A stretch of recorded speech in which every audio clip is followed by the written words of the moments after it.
Good evening. It's very nice to see you again.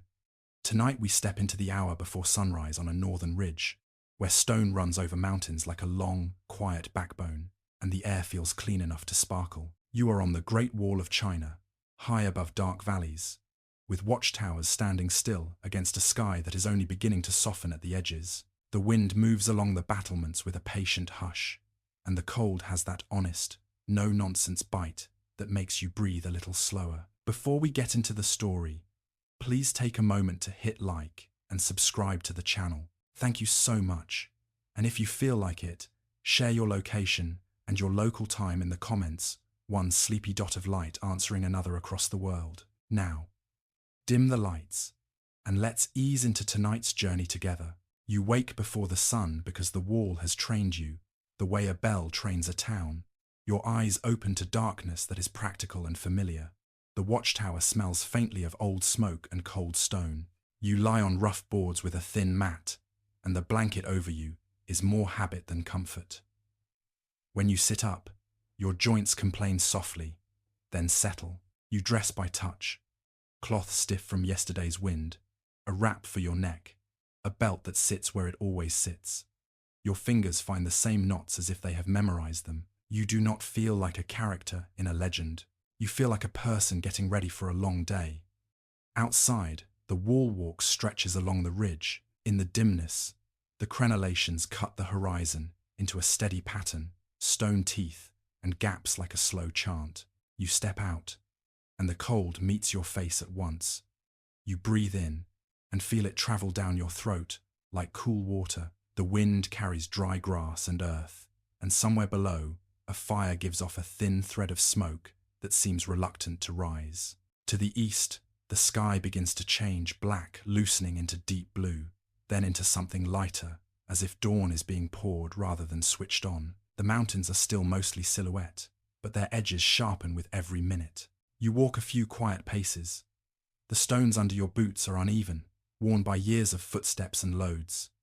A watchtower rises beside you, square, heavy, with narrow slits made for seeing outward. You lean toward one and look through. Beyond is a layered darkness. Slopes, then more slopes, then distant ridges folded into one another.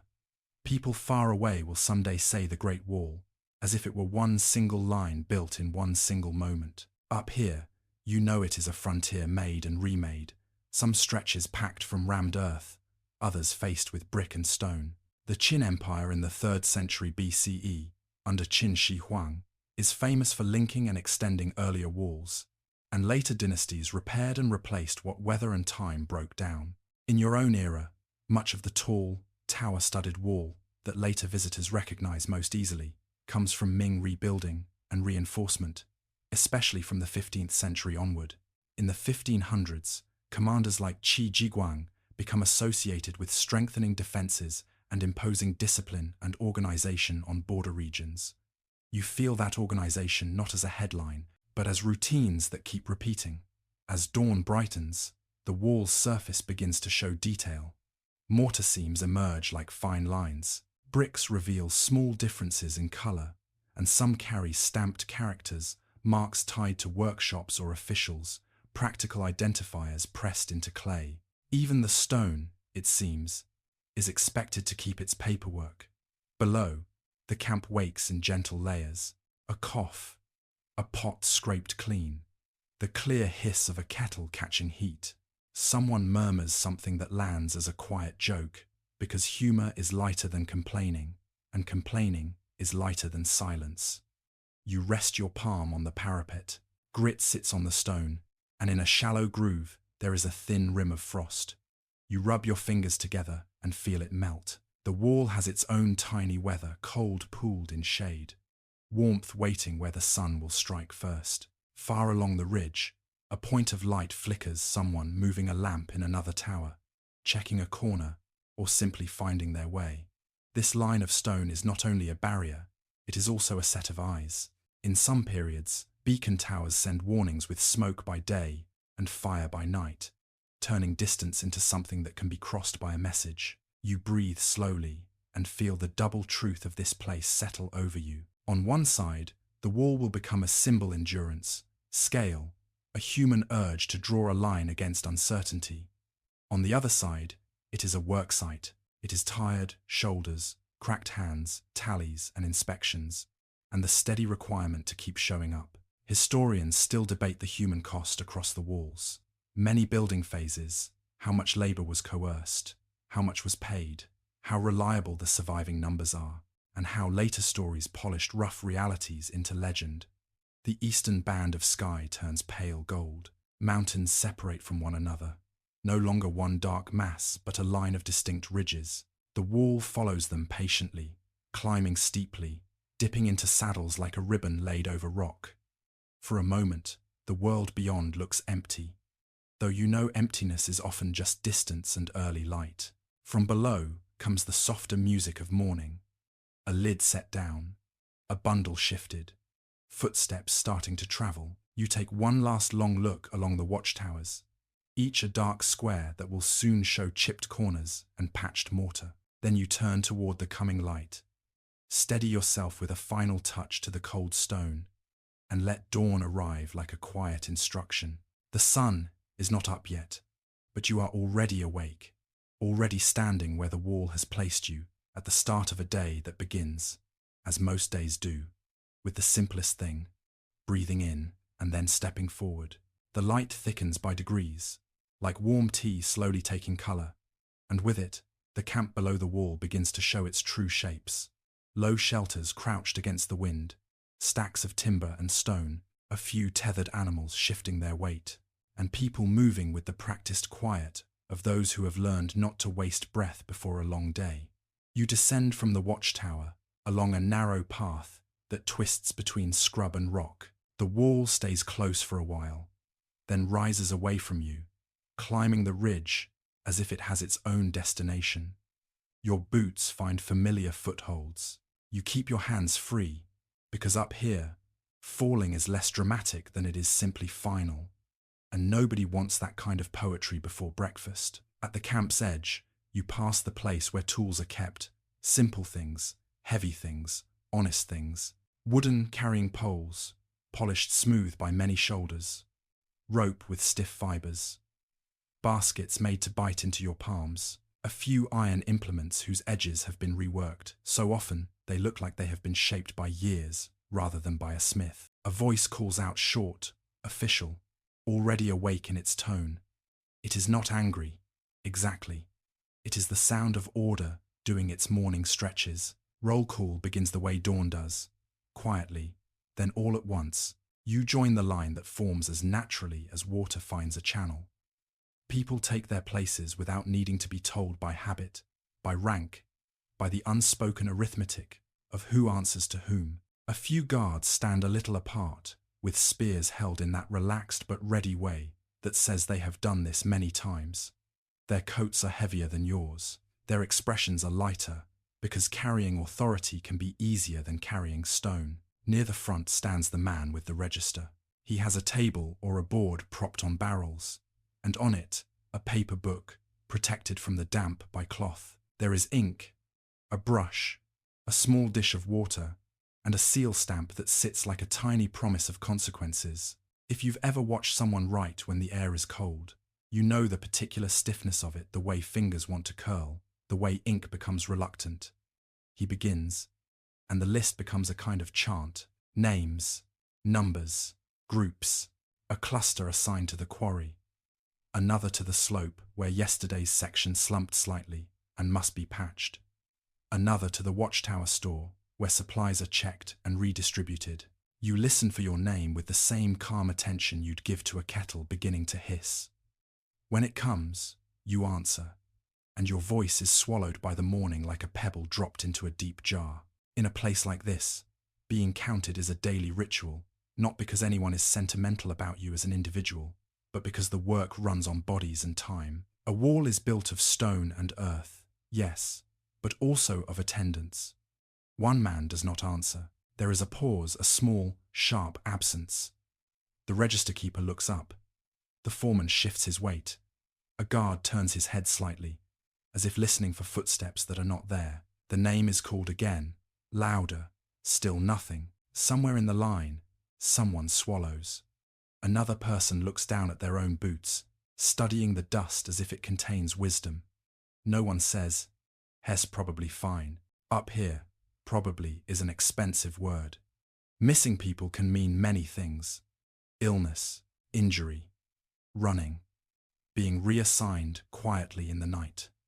Sometimes, it can mean something as simple as a man sleeping too deeply after a day that took too much from him, but it can also mean a fall, or a cold that turned sharp, or a quiet decision to disappear into the folds of the hills. And because this is a frontier zone, it can mean fear. You are living in an era when the Ming state worries intensely about the northern border. In the mid-1500s, during the Jiajing reign, there are famous alarms, including the 1550 raid by Altan Khan that reached the outskirts of Beijing and shook confidence in the capital's defenses. In response, officials debate strategies, funds, and reforms. They strengthen and repair fortifications in key areas, and they argue over whether walls, cavalry, diplomacy, or some mixture of all three is the true answer. Up here, those arguments become simple. Show up, be counted, move the stones. The foreman speaks in a low voice to the register keeper. A decision is made, neat as a knot pulled tight. A note is brushed onto the page. A guard gestures to two men fast, practiced, who peel away from the group to check the sleeping shelters and the latrine trenches and the path up from the water. It is not dramatic. It is routine. That might be the most unsettling part. You wait as the line holds its shape. The sky brightens more. You feel the cold easing just a little as sunlight starts to find the tops of the ridges. Roll call continues. As names pass, you become aware of the way the camp is layered, not just by tasks, but by status. Some workers are soldiers assigned to labor as part of their duty on the border, drawn from garrison arrangements that, in earlier Ming centuries, were meant to be hereditary and self-supporting through military farms. Over time, the system strains and changes, and historians discuss how effectively these arrangements function in different regions and periods. Others here are civilians hired locally when funds allow, or drafted through corvée demands that ripple outward into villages. Others still may be convicts, or men punished with forced labor, though records vary by place and time, and scholars argue about how common each category is in specific wall projects. The wall is not one story. It is many overlapping systems of work and coercion, and the balance shifts from dynasty to dynasty, and sometimes from year to year. You feel that balance in small moments. Who stands nearest the foreman? Who speaks without being snapped at? Who keeps their eyes lowered? Who has better shoes? Who has a coat patched with cloth that looks like it came from a civilian household rather than an army store? Beside you, someone coughs into their sleeve. A guard glances over, not unkindly, but with that measuring look that asks, "Will you last through the day?" The register keeper finishes a page and turns it carefully, keeping the paper from flapping in the wind. You notice the texture of the ink where it has dried darker in the cold. You notice how the brush strokes vary between thick and thin, like breathing. Then comes the assignment, spoken aloud and repeated down the line so no one can claim they misunderstood. You are placed with a crew that will move materials up to a section where the wall climbs steeply. The foreman points with a short stick, not even looking at the distant spot, so much as indicating that direction has already been decided. Your group is told how many loads are expected, and by what time the first tally will be counted. A tally, another small ritual of control. In some places and times, officials use wooden tallies or marked tokens to keep track of deliveries, simple objects that turn labor into numbers. Whether it's a physical token handed over at a checkpoint or a line entered into a register with a brush and seal, the idea is the same: to make the work visible to the state, even on a cold ridge far from the capital. The two men sent to search return. One shakes his head. No sign. A second says a few words, quiet, quick. The foreman's face tightens in a way that suggests not outrage, but calculation. Another note is added to the page. Two names are shifted from one task to another to cover the missing hands. This is how a wall keeps rising, not through grand speeches, but through adjustments. The line breaks. People step away to gather tools. The camp becomes a moving pattern. Bodies, baskets, rope, poles. Someone calls out to a friend. Someone else pulls their cap down over their ears. A guard speaks to the foreman again, and you catch a phrase about the path down to the water, about checking the slope near the ravine. You do not know what happened to the missing man. You may never know. Many lives on the frontier leave only faint traces, an entry in a ledger, a whispered memory, a gap in a line. You lift your carrying pole and settle it across your shoulders. It presses into a familiar sore place, and your body accepts it with the resigned calm of experience. The sun is higher now, and the wall above you glows slightly stone warming toward day, and with the roll call complete, with names spoken into the cold air and absorbed by the morning, you step into motion again, one counted body among many, heading toward the day's work as if it has always been waiting for you. You move with your crew toward the cooking fires, and the camp's early bustle gathers around you like a shawl. Thin warmth, low voices, the soft clack of wood against wood. The carrying pole across your shoulders is empty for now, but your body still remembers the weight it will soon hold, as if it's rehearsing ahead of time. Breakfast comes before ambition, before stone, before the long climb. Here, the day begins with a bowl. The cook's area sits slightly sheltered, tucked where the wind is less eager to steal heat. A few pots squat over fire pits, their sides blackened from many mornings like this one. Smoke rises in slow ribbons, then breaks apart in gusts, and the smell is a simple comfort: grain, steaming, water boiling, a faint tang from something pickled that has been opened and shared. You step into line, and the line is as orderly as roll call, only softer. No names this time, just hands, bowls, ladles, and a quiet understanding that the pot has a limit.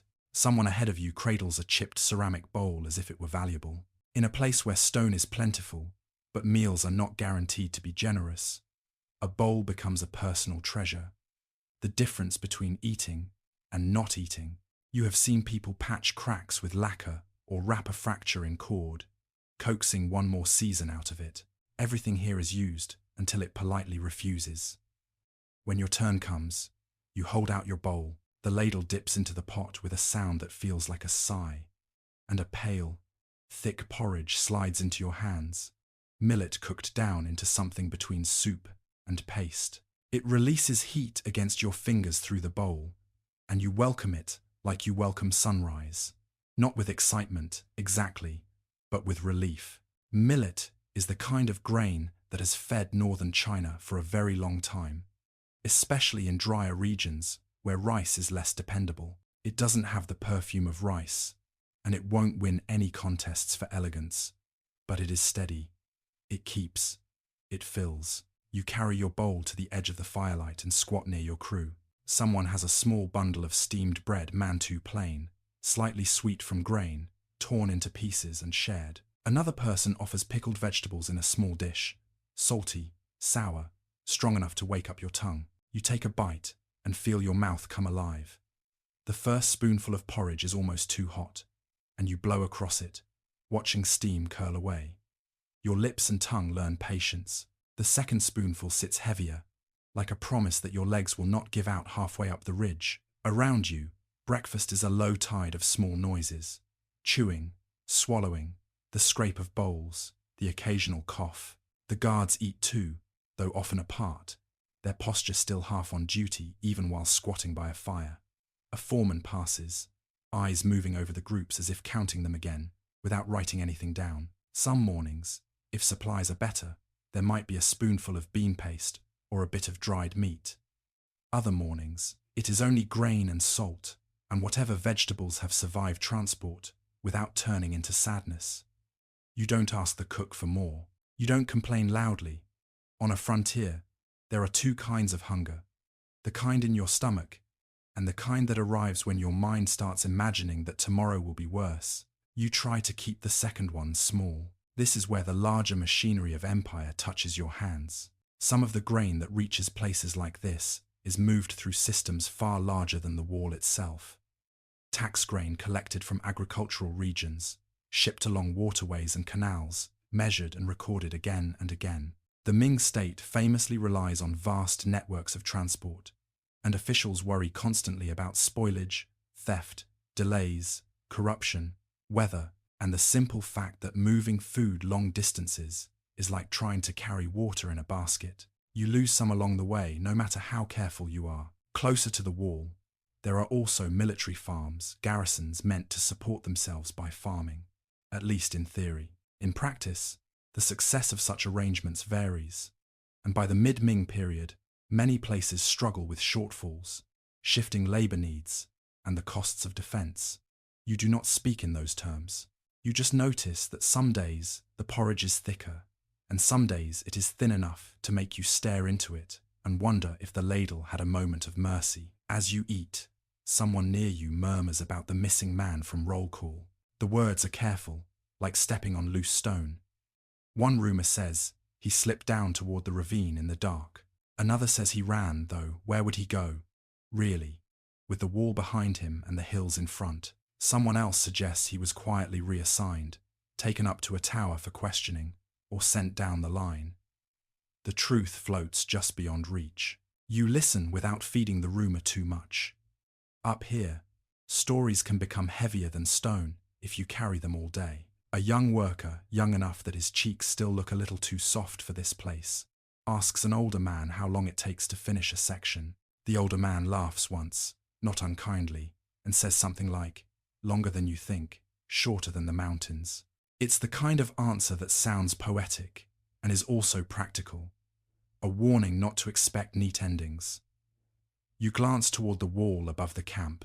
In the growing light, you can see the path your crew will take steep, zigzagging, exposed in places where the ridge drops away. The wall's stones catch the sun at different angles, some bright, some still in shade. There is, in the midst of all this, a small moment of gentleness. Someone produces a few dried dates, jujubes, or perhaps it's just a handful of roasted beans, kept as a private comfort. They offer one around. You take it, not because it will change your strength much, but because sharing is how people remind themselves they are still human, and not just moving parts. The taste is simple, a little sweet, and it feels almost extravagant for a second. Then you swallow, and the day's seriousness returns, not harshly, but like a cloak settling back on your shoulders. The fire pops. Smoke stings your eyes and makes them water slightly.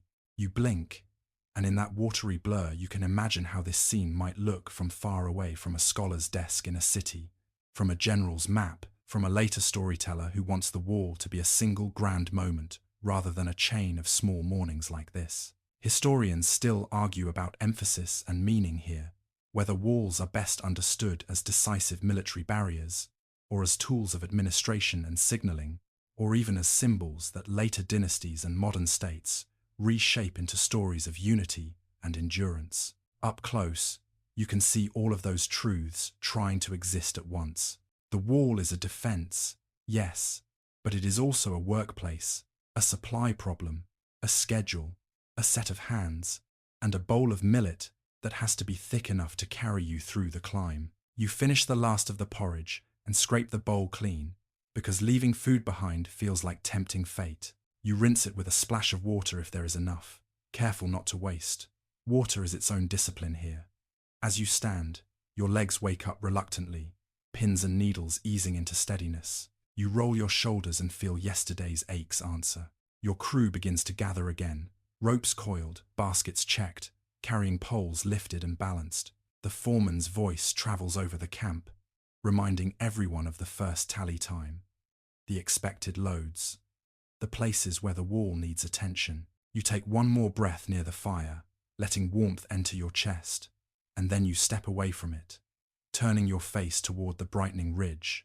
The sun is fully above the horizon now, and the wall looks less like a shadow and more like a path you must climb stone and sky, and the long, patient work of a day that has already begun inside your body. You drift away from the cooking fires, with the last warmth still lingering on your palms, and the air immediately feels clearer, sharper, as if it's been rinsed overnight. Around you, the camp has shifted from feeding to doing. People speak less now, the body takes over, and the mind steps back, grateful for the break. The tool area waits, like a small forest of wooden shapes, poles leaning in bundles, baskets stacked inside each other, coils of rope hung from pegs, and heavier items laid out on low platforms, so they don't sink into mud when the thaw comes. Nothing here is ornamental. Everything is meant to survive being dropped, dragged, soaked, and used again tomorrow. You reach for your carrying pole first. It's a length of wood, as plain as a branch, but the middle is polished from years of shoulders. You rest it across the back of your neck and feel how your body has learned the exact angle that hurts the least. A little to the left, and it pinches. A little too high, and it rubs. There's a precise sweet spot, and you find it without thinking. A crewmate hands you a length of rope. You test it the way you test a story, by tugging gently at the weak points. The fibers are stiff, darkened by dust and sweat. Ropes fail quietly, and when they do, a basket of stone doesn't float politely to the ground. So you check the knots, run your thumb along the twist, and tuck the coil so it won't snag as you climb. Nearby, baskets are being chosen like helmets. Woven from tough plant fibers, they look light until you lift one and feel how densely it's made. The weave has been repaired in places, fresh strands threaded through old ones, a little brighter in colour, like new stitches on an old coat. Someone has tied a strip of cloth to the handle, not for decoration but because it saves skin. You pick up a basket and flex your fingers. The calluses are a map of your recent life, thick along the pads where the pole bites, rough at the base of your fingers where the rope pulls, a hardened edge where a handle has worn the same line day after day.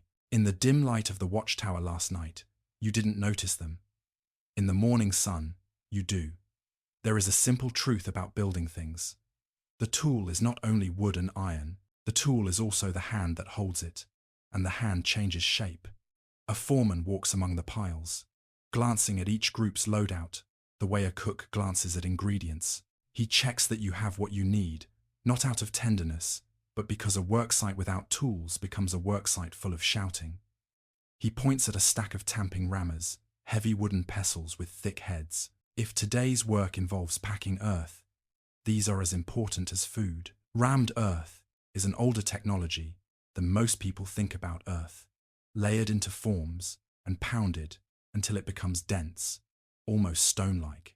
Along many stretches of the wall, in earlier periods, especially in drier regions, it's the backbone, soil, gravel, sometimes mixed with plant material, compressed course by course. Later, in many Ming projects, you see more brick and stone facing, but even there, earth and rubble can fill the core. The wall is often not a single material, but a careful sandwich, built from what the region can provide. You lift one rammer just to feel it. It pulls your shoulder down with its weight. You put it back for now, today. Your assignment is carrying materials uphill, yet even touching it reminds you of the sound it makes. A dull, rhythmic thud that can fill a valley all afternoon like a slow drum. Along one side, you notice a measuring line and a plumb bob, simple tools, almost delicate compared to the baskets and poles. A length of cord with a weight at the end. Yet that quiet weight keeps courses straight, keeps faces true. It is easy to forget, from far away, that even frontier walls rely on measurement, not just muscle. On a table, more like a plank across barrels, someone has laid out small wooden tallies, each marked. Whether these will be used today or only later, you can't be sure. But the idea is familiar. Objects that turn sweat into countable units. 1 load, 2 loads, a day's quota, made tangible. You think of how officials in the Ming world love paperwork and seals. Even out here, where the wind can snatch a page and fling it into history. A stamped brick, a recorded delivery, a tally mark. It's all part of making a far ridge legible to the center. There's a murmur behind you, 2 men adjusting shoulder padding, folding cloth, and tying it in place where the pole will rub. It looks almost careful, almost domestic, like dressing a child. Then one of them grins and says something dry, something about how the wall is built as much from old shirts as from stone. A few people chuckle quietly. The humor is gentle, more like breathing out than laughing. You roll your shoulders again and feel the day settle into your spine. Then you begin the little private checks every worker does, the ones no one teaches you formally, because your body will teach you faster. You check your footwear, if you wear straw sandals. You inspect the bindings and tighten them, so your heel won't slip on loose gravel. If you have cloth shoes, you feel for thin spots where stone might bite through. You adjust your wrap at the wrist, so sweat won't make the rope chafe too quickly. You flex your hands. Your fingers open and close, like a quiet rehearsal. Someone nearby is rubbing a sore spot on his palm, then smearing it with a bit of oil or fat something to keep the skin from cracking. Another wraps a strip of cloth around a finger that split yesterday. It's not a dramatic injury. It's the kind that makes your grip weaker and your mood shorter. Here, small wounds matter because they multiply. You glance toward the wall again, bright now, and the watchtowers seem closer than they did at dawn, as if the daylight has pulled them toward you. You can see men already moving along the top guards, shifting position, workers heading to different sections. The wall is waking too. Somewhere in the background, a short command is called, and a group forms up more tightly. The camp's rhythm is becoming synchronized, like many separate clocks agreeing to tick together. You find your crew leader, a man with a voice that carries without shouting. He checks your rope coil, your basket, your pole. He doesn't ask how you slept. The question would be almost absurd. Sleep is what happens when the work pauses. The work is what happens when you wake. He points to a stack of flat stones, roughly dressed, waiting like silent passengers. Not yet. First you'll carry smaller loads, gravel, rubble, fill, then perhaps larger stones once your body is warm and your footing sure. The plan has the calm logic of someone who knows gravity personally. As you stand there, tools gathered, you feel the strange double nature of this place again. Far away, people will argue about what the Great Wall really did, how effective it was, how often it was breached, whether it was primarily a military barrier or a system for controlling movement, trade, and information. Some scholars stress the wall's symbolic power, especially in later retellings, while others emphasize the practical reality. Walls slow raids, channel routes, support patrols, and, paired with towers and garrisons, they create an infrastructure of surveillance and response. Up close, you can feel that it is all of these things at once, and also something more mundane. A job, with tools, that must be carried back at night. You glance at the missing man's shelter as you pass, only a flicker of attention. There is no ceremony, no pause built into the schedule for absence. The wall does not stop for one missing name. That thought is heavy, so you let it sink down into your chest, where it can be carried quietly, like a stone placed low in a basket. The foreman calls again. Your crew shifts and tightens, everyone taking their share of weight. The ropes swing slightly as people move. The baskets creak. The poles knock softly against each other, like a wooden wind chime. You take your place. You adjust the pole across your shoulders until it sits just right. You grip the rope with hands that no longer look like they belong to someone who lives indoors. Then you inhale, tasting dust and morning air, and you step forward with the others, letting routine guide you like a lantern, steady, unglamorous, and bright enough to keep you from stumbling before the real climb begins. Your crew leaves the camp in a loose line that soon tightens into something more deliberate as the path narrows. The ground here is a patchwork of hard-packed earth, loose stones, and tufts of dry grass that scratch at your ankles. The wall, above and to your left now, follows the ridge with a kind of stubborn elegance, climbing where a sensible person would choose not to. You begin the climb to today's section, the way you begin most difficult things. Without ceremony, one step at a time. At first, the slope is forgiving. You can still talk if you want to, and the breath in your chest has room to move. The carrying pole across your shoulders is steady, and the rope coil taps gently against your hip as you walk. The baskets are empty for now, but even their emptiness has weight, a reminder of what they are meant to become. The sun has risen fully, and it lights the world in clean layers. Your shadow stretches ahead of you, long and slightly distorted by uneven ground. Behind you, the camp shrinks into a cluster of shapes, and the cooking fires become only pale threads. Ahead, the ridge climbs, and the wall climbs with it, refusing to be left behind. The path grows steeper. Your crew naturally spaces out, each person finding the rhythm that fits their lungs. Feet shift on gravel. A stone skitters down the slope with a little clatter, and everyone, without looking, moves a fraction to the side. Up here, you develop a shared sense of danger the way a flock shares direction. You pass scrubby shrubs bent by constant wind. In their branches, dust has gathered like a permanent season. When the breeze gusts, it brings the smell of sun-warmed rock and something faintly metallic, as if the mountain itself has a hidden tool chest. The wall comes closer as you climb. Sometimes the path runs beside it. Sometimes it dives away and then loops back, because the ridge decides the route, not your preferences. When you reach a short stair of roughly cut stone, you feel it in your knees immediately. Stone steps are honest. They do not pretend the climb will be gentle. You touch the parapet for balance as you negotiate a narrow section, and the stone feels different now, warmer where the sun has struck it, still cool in the shade. The wall has its own microclimates, heat pooling in sheltered corners, cold lingering in gaps. You can tell where the sun has been by the feel of it under your palm, like reading a page by touch. Somewhere up the line, someone makes a quiet joke about how the wall is a dragon, and you are ants crawling along its back, carrying crumbs. The image is absurd and oddly comforting. It makes the scale manageable, for a moment, because ants don't need to understand the whole dragon. They only need to keep moving. As you climb higher, the view opens behind you, and the valley spreads out like a map drawn in muted colors. You can see old paths threading through lowlands, patches of cultivated fields where the earth has been persuaded into neat shapes, and far beyond that, more hills fading into haze. You think, briefly, of what it means for an empire to hold borders like this. The Ming dynasty, like other great states, does not simply have a frontier. It works one into being through forts, patrols, settlements, tax systems, and yes, walls. The wall is part of a larger border world that includes markets, passes, garrison towns, and the constant negotiation between sedentary agriculture and mobile pastoral life. Some officials speak of the border as something that must be sealed.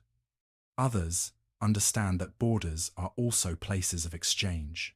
Historians still debate how much the wall represents isolation versus management, how much it is a symbol of separation, and how much it is a tool for channeling movement into controlled points. To you, at this moment, it represents the simple fact that your thighs are burning. The climb becomes more punishing. Your breath begins to rasp a little. The air is thinner, not dramatically, perhaps, but enough that you notice your lungs working. You taste dryness. Your mouth wants water, but you know your own ration is limited, and there will be hours before you can drink freely again. The path narrows to a ledge-like track where the ridge drops away on one side. You keep your eyes on your next step. There is an old lesson up here. The landscape doesn't care about your daydreams. A watchtower appears ahead, squat, rectangular, with a doorway that looks dark even in daylight. It sits like a punctuation mark on the ridgeline. As you approach, you can see where the wall thickens around it, the masonry more careful, the corners reinforced. Towers are not just platforms to stand on.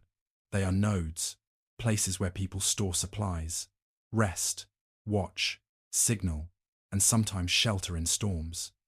It's dim, with a hard floor and a smell of soot. A few bundled items are stacked against the wall. Spare fuel, perhaps, or tools, or bags of grain. The interior feels like a throat cooler than the outside, echoing slightly, built to hold both people and silence. On the far side of the tower, the wall continues, climbing sharply.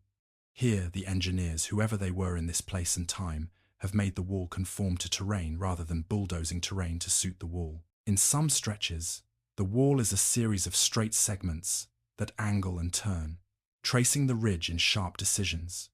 In others, it curves gently. The work is full of choices that are rarely recorded by name.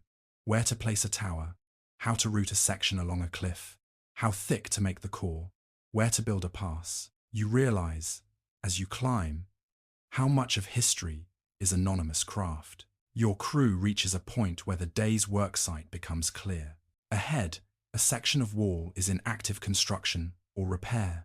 Scaffolding, made from timber, lashed together, piles of stone and rubble, staged like ingredients, and men already at work, moving, fitting, tamping, hauling. The sound changes. You can hear it now.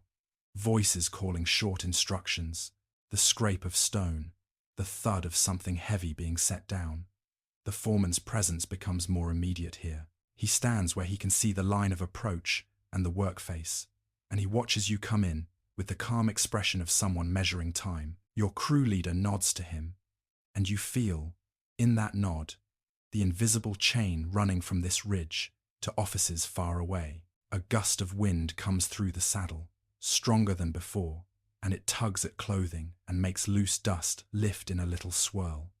You blink grit from your eyes and squint toward the sun. The wall blocks part of the wind, then channels it, making it feel like the ridge is breathing. You find a moment to pause, not a full rest, just a breath that is allowed because your baskets are still empty. You rest your hands on your thighs, feel the warmth in your muscles, and listen to your heartbeat for a second. It's fast, but steady. Your body is doing what it knows. Someone beside you mutters something like, "If the wall is endless, so is this hill." And you almost laugh. But laughter costs oxygen, so you save it. Another person, more practical, adjusts the rope coil and steps forward again. And then the foreman points there, to a pile of smaller stones and gravel. That will be your first load. The climb was only the approach. The day's true work is about to begin, and the wall, high and bright under the sun, waits for you the way a mountain waits, without impatience, without sympathy, simply present, asking for one more basket, one more step, one more careful lift. The foreman doesn't need to raise his voice. A small gesture of his hand is enough, and your crew flows toward the staging piles like water finding a channel. The worksite has its own quiet geometry, stacks placed where they won't roll, paths kept clear, where feet must pass again and again, tools resting where hands will reach without looking.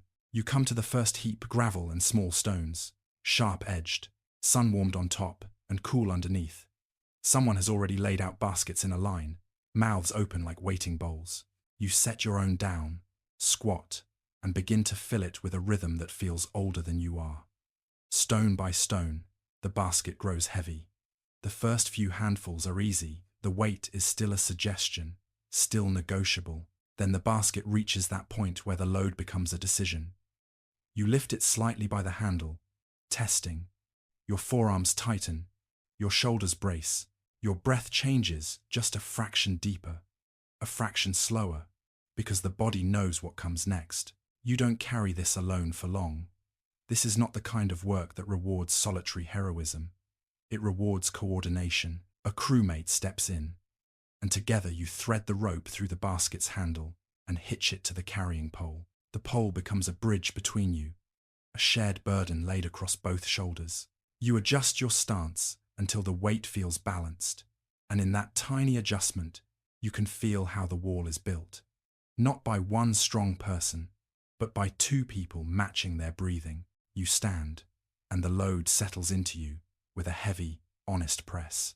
The gravel shifts slightly in the basket and makes a dry, whispering sound. You take one step, then another, letting your knees become springs. This is the human chain, not the dramatic kind, with linked arms and shouted slogans. Nothing like that. This is quieter, practical, and relentless. One crew carries from the staging pile to the wall face. Another crew receives and pours into the core. A third crew tampers the fill, layer by layer, until it becomes dense and stable. Someone higher up passes down empty baskets, and someone lower down passes up full ones. The movement is continuous enough that, after a few minutes, you stop thinking of it as separate people and begin to feel it as one long body. You follow the path along the wall's inner side, where the drop is less sheer. Timber scaffolding creaks faintly under the weight of men and materials. You can see where repairs meet older stone, a seam like a scar, mortar lighter in colour where it is newer. The wall looks solid from afar, but up close you see how often it needs tending, how rain can loosen a section, how frost can pry at joints, how wind can sand away what was once sharp. You bring your load to the receiving point. A man there older, with a face narrowed by sun, guides you with his hands. Not words, mostly. Words get lost in wind. He signals you to lower, to tilt, to pour. You crouch, the pole dips, and the basket's mouth opens over the wall's core. The gravel pours out in a dry rush, a sound like rain made from stone. When the basket empties, it feels suddenly too light, and your shoulders lift as if surprised. You straighten, step back, and in the same motion accept an empty basket handed down to you. The exchange is smooth. It has to be. If one person hesitates, the whole rhythm stutters. You turn and head back down the short route to the staging pile. Lighter now, breathing easier. Your body loves the empty basket walk. It feels like mercy, but you don't linger in it. The return trip is part of the chain, and the chain must keep moving. As you walk, you notice small systems within the larger one. Someone has set flat stones at a muddy spot to keep the path from becoming a trap. Someone has placed a coil of rope in a shadowed nook to keep it from drying too brittle in the sun. A young worker has been assigned to carry water, not much, just enough to wet lips and keep people from going brittle themselves. The water is kept in a ceramic jar, wrapped in cloth to cool it through evaporation, the way people have done in many places long before anyone called it physics. When you reach the pile again, you fill the basket without thinking too much. You let your hands do the work. You keep the rhythm. Your mind begins to float slightly above the labor, as if it is trying to save itself by becoming quiet. It's in that quiet that the wall's deeper scale begins to press on you. You know, in the way workers know, that this ridge is only one point on a long frontier. The Great Wall is not a single, uninterrupted structure, and it isn't only one dynasty's creation. It is layers of fortifications across centuries, some stretches linked, some parallel, some abandoned, and later rebuilt. Even within the Ming period, different regions use different materials. Rammed earth where stone is scarce, brick where kilns can be supplied, stone where mountains offer it. And here, today, you are part of a very specific reality, hauling what the landscape provides and shaping it into something the state can rely on. There is a moment when a group farther down begins to lift larger stones, quarry pieces, irregular but heavy enough to demand more bodies. The crew moves differently for these. 2 men won't do. It takes 4, sometimes 6, depending on the slope. They position poles carefully, pad shoulders with folded cloth, and count softly 1, 2, then rise together. The stone comes up like a stubborn animal. You watch them pass, and you feel the difference between gravel and block. Gravel is many small weights that shift. A block is one blunt truth. Stone like that doesn't appear by magic. Somewhere, not far, perhaps down a ravine, perhaps along another ridge, men have been cutting it from the mountain. Quarry work is its own world. Wedges hammered into cracks, water poured and frozen in cold seasons to help split rock, pry bars levering pieces free. The details vary by place and time, and historians are cautious about pinning one technique to every site. But the principle remains. The wall consumes the mountain, and the mountain is asked to become straight lines. If bricks are used in this region, that means kilns somewhere to clay, dug, shaped, fired, then hauled up. If mortar is used, then lime must be made by burning limestone, a hot and hungry process that eats fuel. Every simple brick in a wall is a chain of other labors you don't see from where you stand, and yet here you are, seeing the part you can see, the relay. Your shoulders begin to heat beneath the cloth. Sweat forms where the pole presses, then cools in the wind and makes you shiver slightly. You learn to manage that, loosening a wrap, tightening a belt, keeping the body warm enough to move but not so warm that sweat becomes a curse. A foreman walks by, checking the pace. He watches the flow of baskets as if he can see time itself moving through them. He doesn't scold. He simply raises an eyebrow at a man who lingers too long on the return path. The man shortens his rest without argument. Authority on a ridge doesn't need to shout. It only needs to be consistent. You catch sight of the register keeper's world again in miniature. A worker near the wall face keeps account of loads delivered, sometimes by memory, sometimes by marks scratched on a board, depending on what the officers require. Numbers are safety for the state. They are also pressure for you. They turn your body into a daily report. Some scholars, looking back, argue that the Ming's emphasis on wall building reflects a strategic choice shaped by real threats and political realities. Others suggest it also reflects administrative habits, visible projects, measurable outputs, a sense of control that looks sturdy on paper, even when border life is complicated and porous. Up here, you don't get the luxury of choosing a theory. You get a basket. The human chain continues, and the soundscape becomes hypnotic. Gravel pouring, feet scuffing, poles creaking, the dull thump of tamping somewhere close by. That thump is steady as a slow heartbeat. Each tamp compresses air out of the fill, forces stones to settle into each other, makes the wall's core less likely to slump when rain comes. You take another load, then another. At some point, you stop measuring the day in hours and start measuring it in trips. One trip up, one trip down, one pour, one exchange. The ridge becomes a loop. You walk like a prayer wheel. On a return path, you glance outward through a crenel gap. The sky is a deep, clean blue now. Far away, the land looks peaceful, almost empty.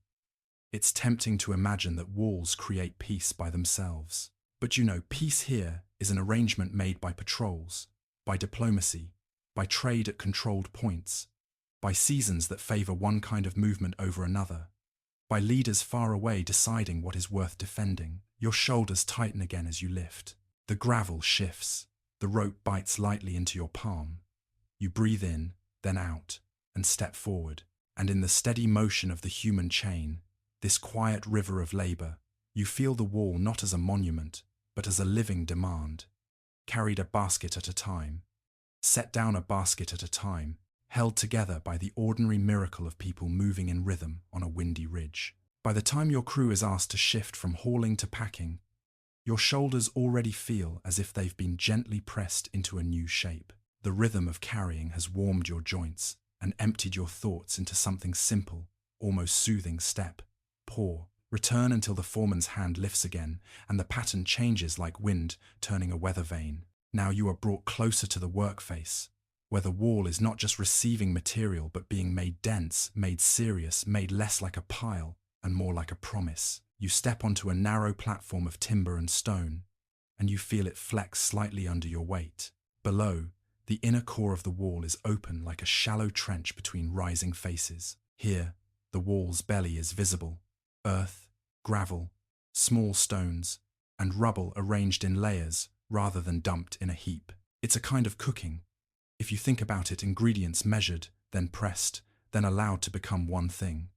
A man to your left holds up a wooden form board, thick planks set upright to shape the layer. The boards are braced with stakes and ropes, so they won't bow outward when the tamping begins. You can see where old boards have been reused so often their surfaces are smooth and dark, polished by dust and friction. When the wind gusts, the ropes hum faintly. This method, rammed earth, or hangtu, has a long history in China. In earlier centuries, especially in the north and northwest, walls and fortifications are often built by packing earth in successive courses until it becomes hard and stable. In some places, later Ming work adds brick or stone facing, but the core can still depend on compacted fill. The exact mix and method shift by region and time, yet the principle remains: compress the world until it holds its shape. Someone hands you a tamper. It's a heavy wooden rammer, thick-handled with a broad head. You hold it upright and feel its weight settle down your arms. It is not an elegant tool. It is a tool that believes in gravity. The head is scuffed and dented from countless strikes.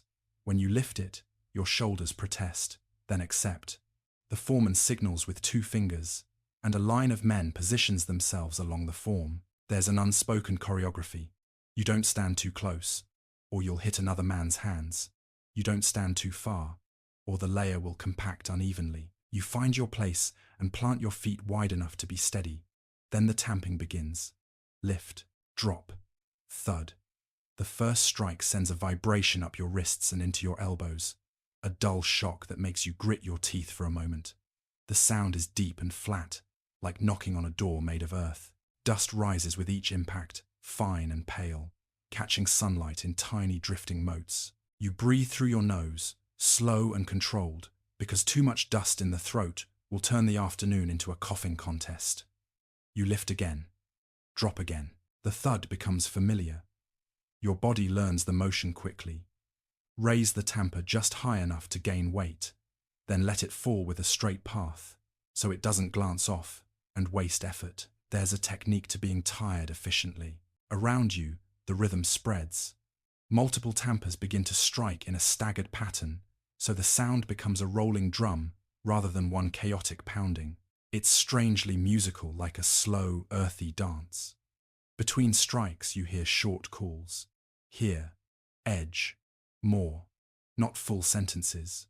The wind doesn't have time for them. A worker with a shovel spreads fresh fill ahead of the tamping line. Another checks the level with a simple tool, sometimes a straight edge, sometimes a line stretched taut, sometimes just an experienced eye that knows what even looks like. You watch the surface change under your work. Loose gravel becomes less loose.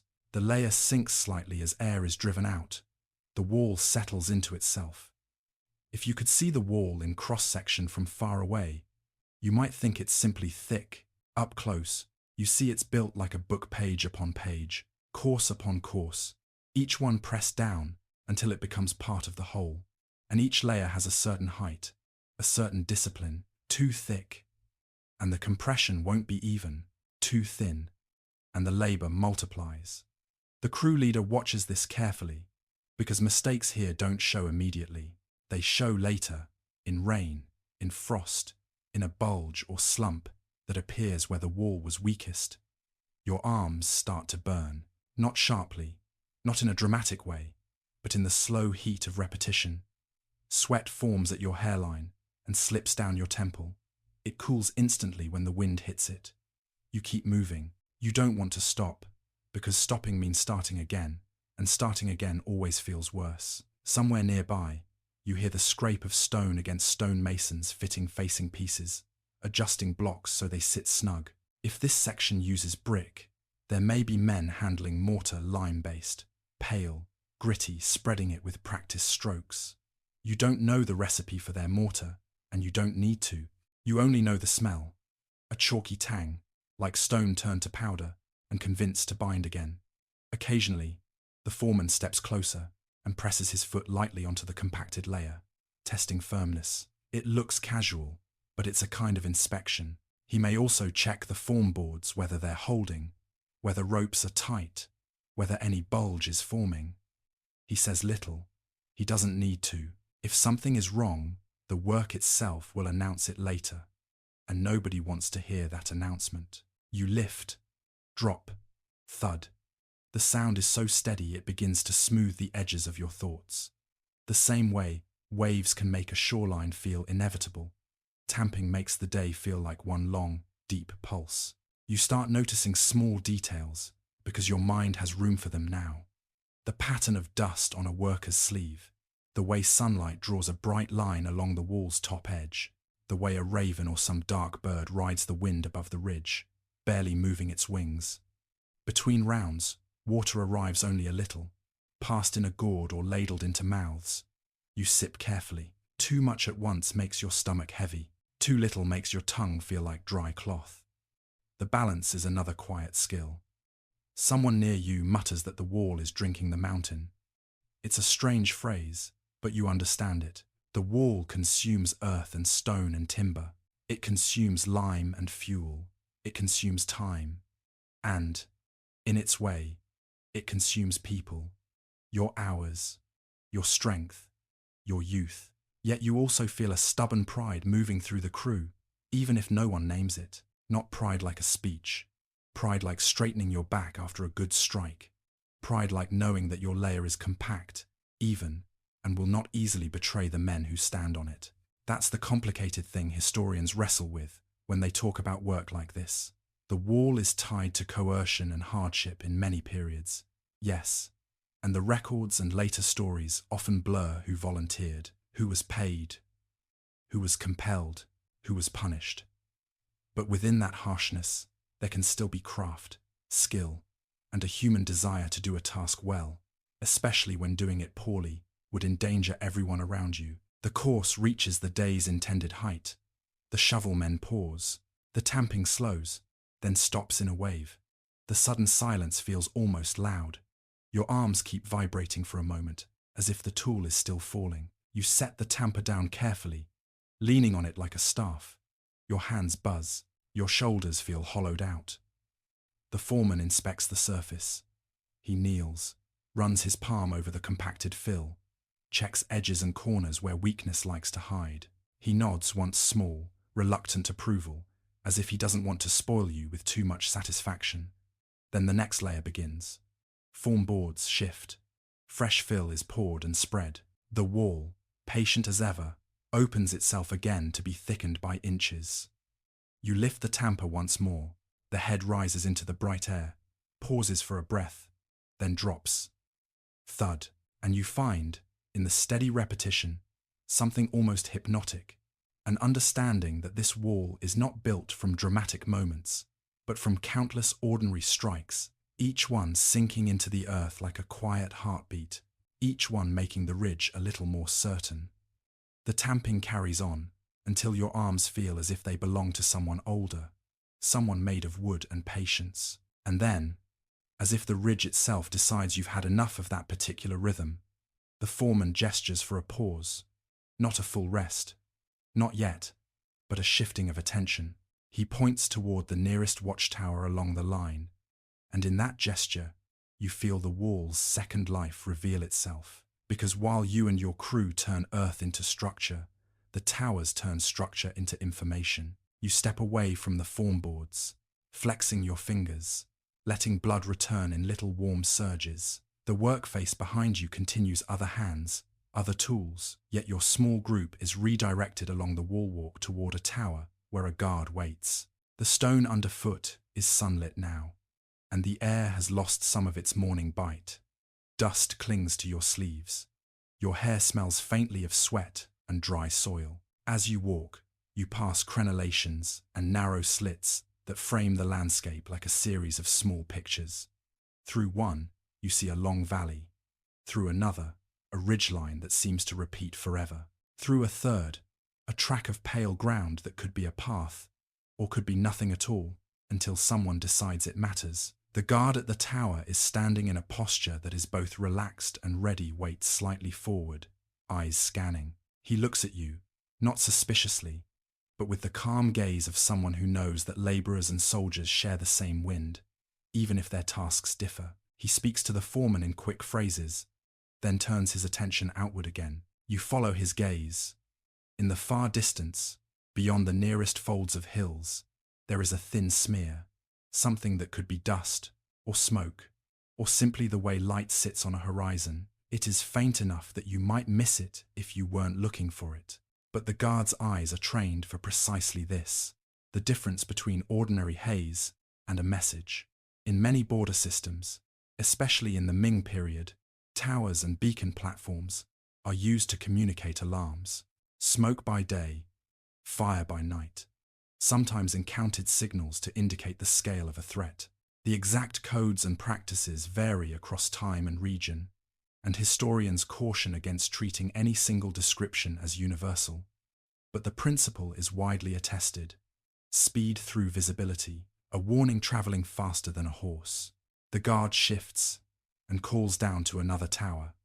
You can't quite make out the words, but you hear the tone.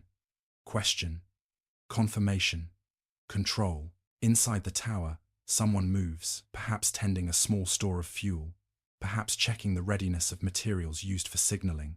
You catch a brief scent of old smoke and ash drifting out of the doorway, and you imagine how many nights this place has been warmed by a fire meant not for comfort, but for watching. The foreman uses this moment as both pause and reminder. He points toward the horizon and speaks to your group, not in fear, but in instruction.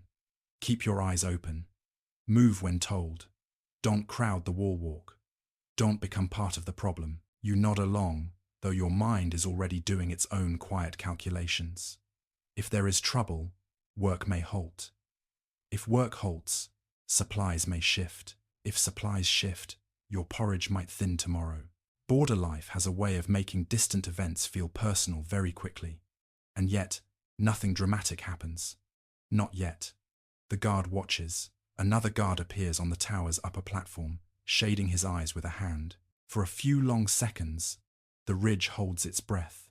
Then, slowly, the second guard relaxes just a fraction. He says something down into the tower, and you catch the word for wind or dust, something ordinary. The smear on the horizon is likely a dust plume kicked up by animals, or a small group of travelers, or simply the day warming the land and lifting fine soil into the air. The wall does that to your mind. It makes you see movement as meaning. You feel a small easing in your chest, though you hadn't realized you were tense. Your shoulders drop, your hands unclench. The day returns to its ordinary heaviness. Still, the guard's training leaves an impression on you. You look again at the crenellations, the slits, the way the tower sits at a point that commands sightlines. You see how the wall is less like a continuous barrier and more like a linked chain of observation places, where a handful of people can watch a wide world. And you think, sleepily, how modern people love to argue about whether the Great Wall worked. It's an argument with many layers. Raids did cross the frontier in various periods. The wall was breached or bypassed at times, and political shifts, alliances, internal rebellions, changes in leadership could matter more than stone. Yet the wall also shaped movement, slowed incursions, protected certain routes, supported patrols, and created a framework for surveillance and response. In other words, it didn't create absolute safety, but it changed the math. Up here, you don't need the math written out. You can feel it. The foreman claps, once soft, like dusting hands.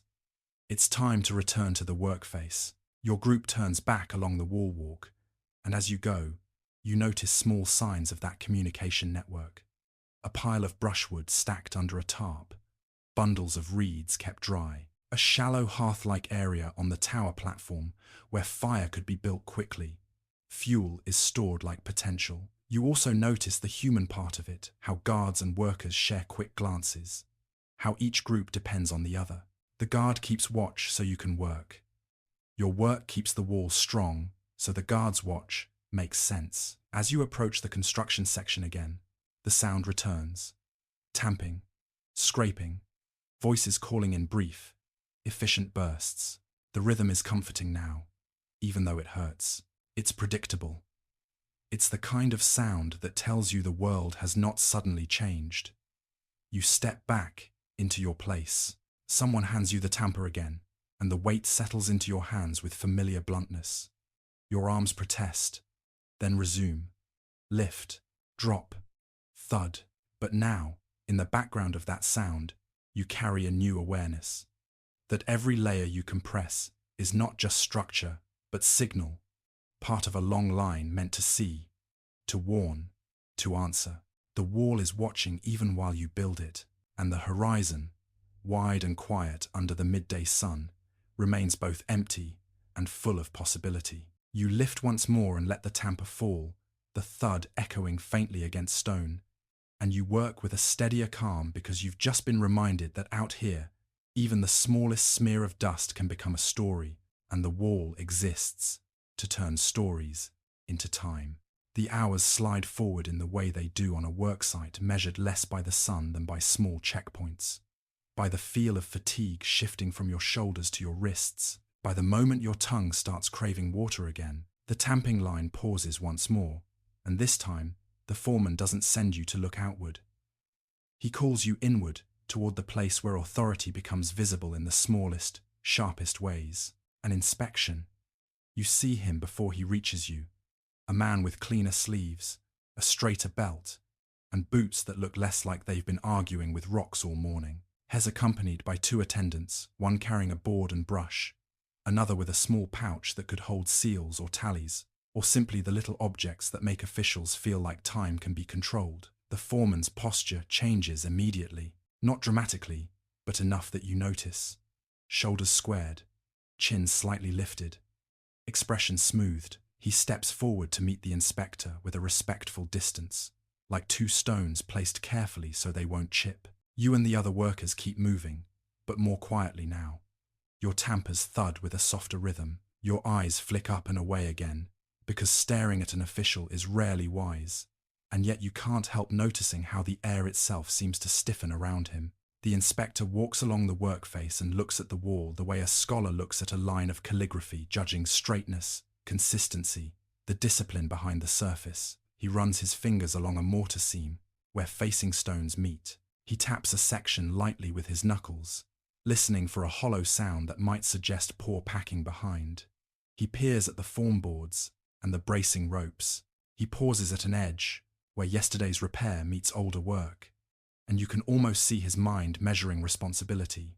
Who did this? Who will be blamed if it fails? It's a strange thing, how the wall's physical firmness can depend on social firmness. The attendant with the brush makes quick marks on the board numbers, notes, perhaps names. You can't see clearly, but you recognize the motion from roll call. The state, turning lived minutes into written marks. The inspector stops near a stack of bricks and stones set aside for facing.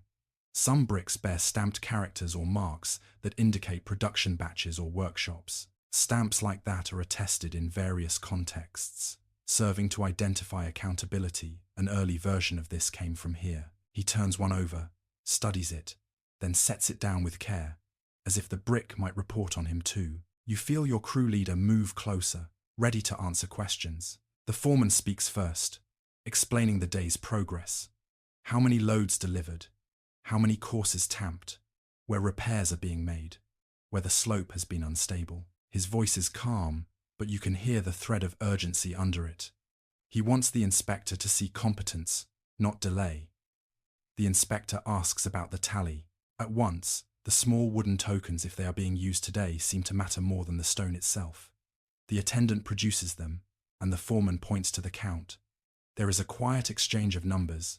The inspector nods, then asks about quality, how the fill is being packed, whether the form boards are set correctly, whether the course thickness matches standard. Standards are the empire's lullaby, repeatable, measurable, comforting, especially to people far away from the wind. You watch him check a line. Perhaps it's a stretched cord used to keep the face straight, or a simple plumb bob dangling, the weight steadying the eye. In that small tool, you see a kind of philosophy. Gravity doesn't lie. You can argue with men, but you can't argue with a plumb line.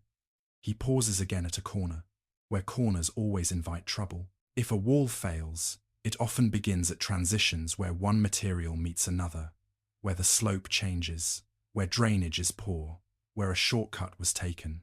He crouches, looks at the base stones, and you think of how rain will run down this ridge later, trying to find weak points.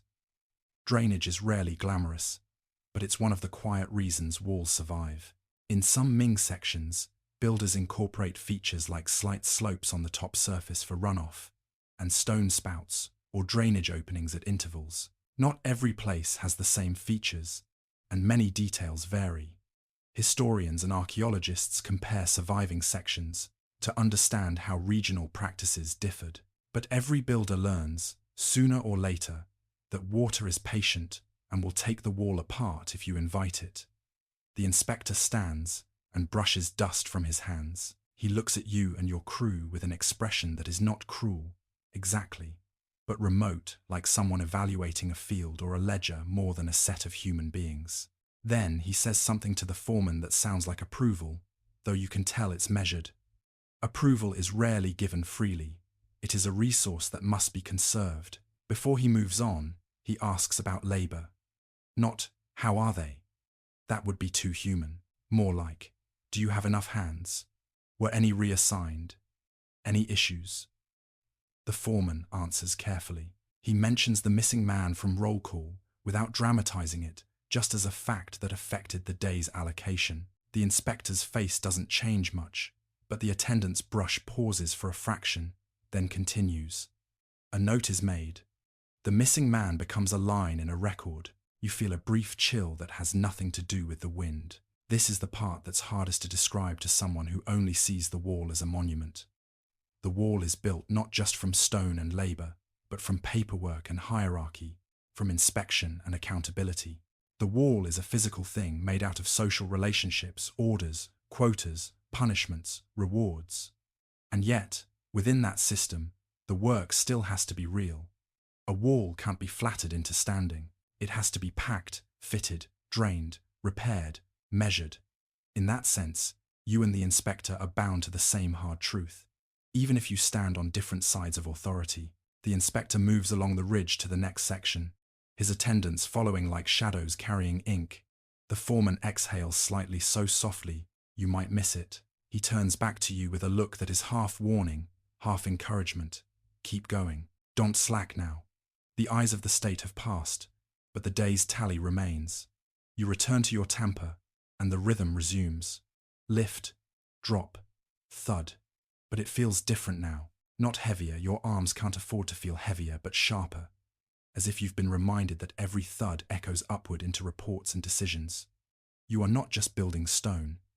You are producing a number. You are feeding a system. Some historians argue that large state projects like wall building served not only defense, but also governance, mobilizing labor, demonstrating capacity, reinforcing frontier authority. Others emphasize the pragmatic needs, real raids, real dangers, real border pressures that demanded physical responses. Listening to the thud of tamping, you can believe both. A wall can be both a practical defense and a statement. A work crew can be both a necessity and a demonstration. You tamp again, and dust rises and settles. You tamp again, and the fill compresses. You tamp again, and the wall becomes, inch by inch, more certain. And somewhere farther along the ridge, a man with a brush is turning those inches into marks on a board. Quiet proof that the Empire's standards have been met today, at least on this windy spine of stone. The inspection passes like a shadow sliding off stone, and for a while the work holds its pace as if trying to prove it can. You tamp, you lift, you pour, you step back into line, and the ridge keeps its steady music thud, scrape, murmur until the sun climbs high enough that even the wall seems to squint. Then comes the moment everyone has been feeling in their bones. The heat settles into the rock, the wind thins, and the foreman finally gives the signal for a midday pause. It isn't announced like a festival. It's more like a hinge. Turning work slows, then stops in a wave, and the sudden quiet feels almost unreal. Your arms keep their ghost motion for a breath, as if the tamper is still falling, and then you set it down and let your shoulders sag with relief, so gentle it could be mistaken for sleep. You drift toward the nearest thin shade. There isn't much. A watchtower casts a hard-edged block of darkness on the wall walk. A scaffold makes a narrow stripe of shadow that moves as the sun moves, stingy and precise. You choose a spot where the stone is cooler under your palms and lower yourself into a squat, then into a sit, letting your back rest against the wall's inner face. The wall is warm now, but not scorching, and you feel its heat through your clothes like a slow animal breathing. Someone nearby shares water, not enough to bathe your thirst, just enough to keep it from becoming a distraction that claws at your mind. The jar has been wrapped in cloth, and when you touch it, your fingers come away damp and cool. Evaporation is a quiet kind of magic, nothing supernatural, just a small mercy coaxed out of wind and fabric. You sip carefully, because you have learned the border lesson. Drink like you're going to need to drink again. You eat what you have brought, or what is given out. Something simple, folded into the day. A piece of steamed bread. A pinch of pickled greens, perhaps a smear of bean paste, salty and grounding. The flavors are blunt, built for function, but there's comfort in how familiar they are. You chew slowly, and the act of chewing feels like a kind of rest for your whole body. Around you, people loosen clothing, retie wraps, rub at sore spots, inspect blisters with the resigned tenderness of someone checking a weathered roof. A man pulls off his shoe and shakes out grit, then massages the arch of his foot with both thumbs, as if trying to persuade it to forgive him by afternoon. Someone else leans his head back against stone and closes his eyes. Not sleeping, exactly just borrowing darkness. In the thin shade, talk begins the way smoke begins. One small thread, then another, until the air is gently laced with it. There are the usual practical conversations: how many loads were counted, where the path is loosest, which corner of the new facing looks like it will need extra mortar.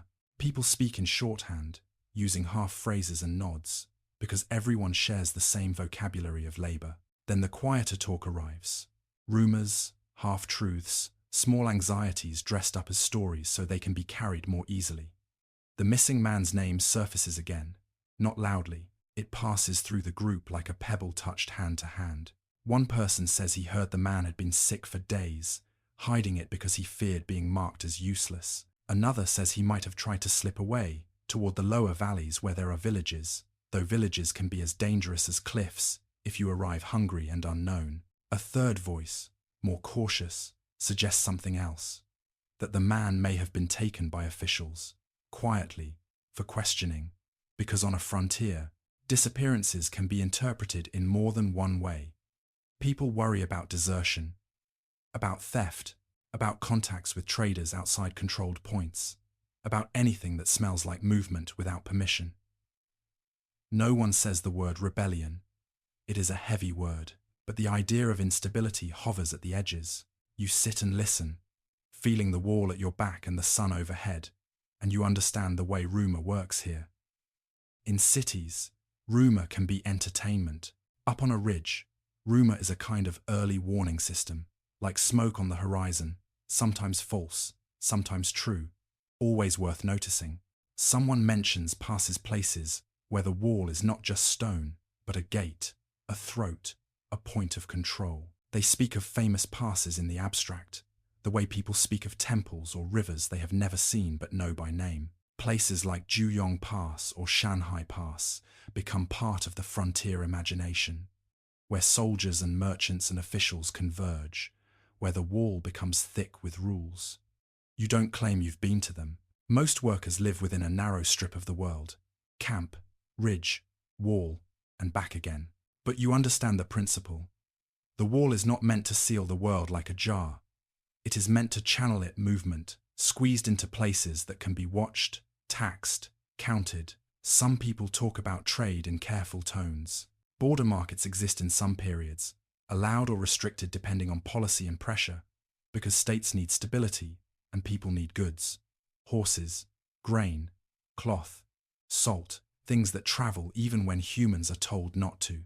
The Ming court's attitudes toward frontier trade shift over time, shaped by diplomacy, raids, and internal politics.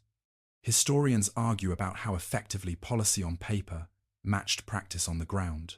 Up here, you only know that when trade is tighter, supplies feel tighter too. A guard passes in the shade line, and conversation becomes softer at once, not because you're plotting anything, but because ears change the shape of speech. The guard is young, his face sun-browned, his eyes scanning more out of habit than suspicion. He pauses, accepts a sip of water if it's offered, and moves on, boots scraping lightly on stone. You watch him go and think about how the wall turns everyone into a watcher.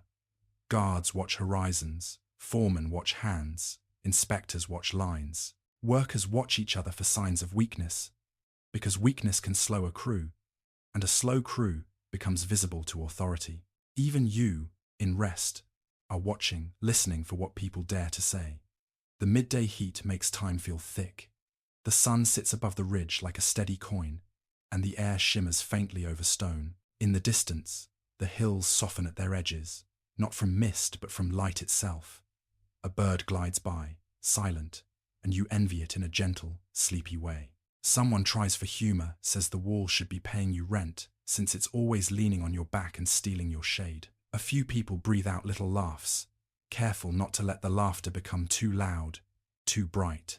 The mood stays calm, more like a shared exhale than a celebration. You take the moment to check your hands again. The skin is dusty, and sweat has made some places tender.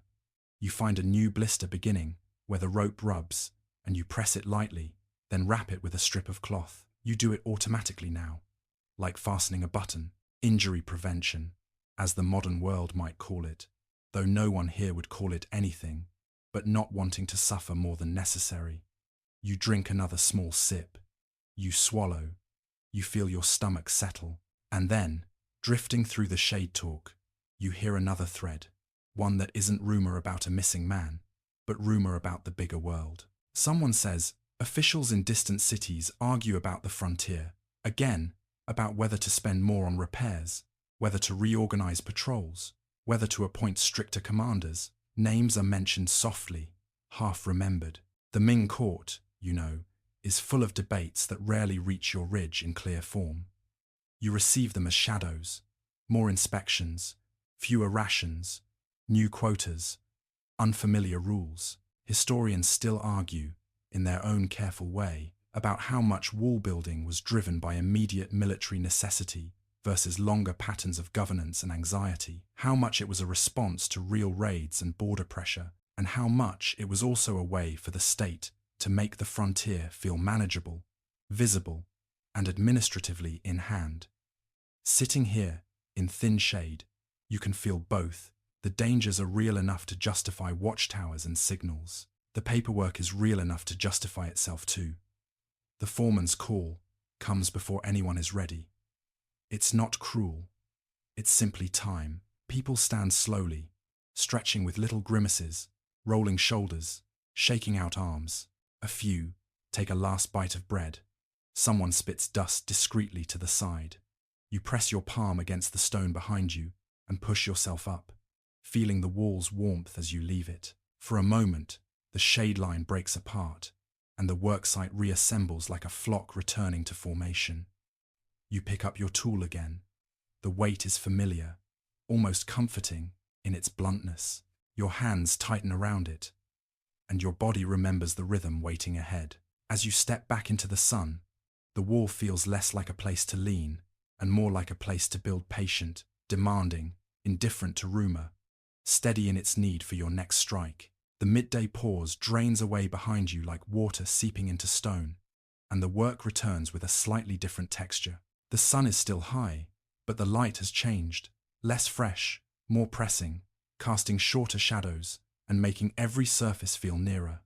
You can taste dust even before you lift a tool. It clings to your lips, settles into the corners of your eyes, turns sweat into a faint paste on your skin. You step back onto the scaffolding and feel the afternoon in your muscles. Not raw fatigue, but a deeper heaviness, like the day has started filling you with sand. The foreman points you toward a problem area. It's not dramatic, a subtle slump, just a hint that the wall, in this spot, has begun to breathe, as if it is trying to shift its weight. The fill behind the facing has settled unevenly. A fine crack runs along a seam, and someone has marked it with a smear of chalk or a scratch of charcoal, so it can't be ignored. This is repair work, the kind that rarely makes it into proud stories, but is the true daily life of a long structure. You approach the section and crouch. The stone is warm under your fingertips.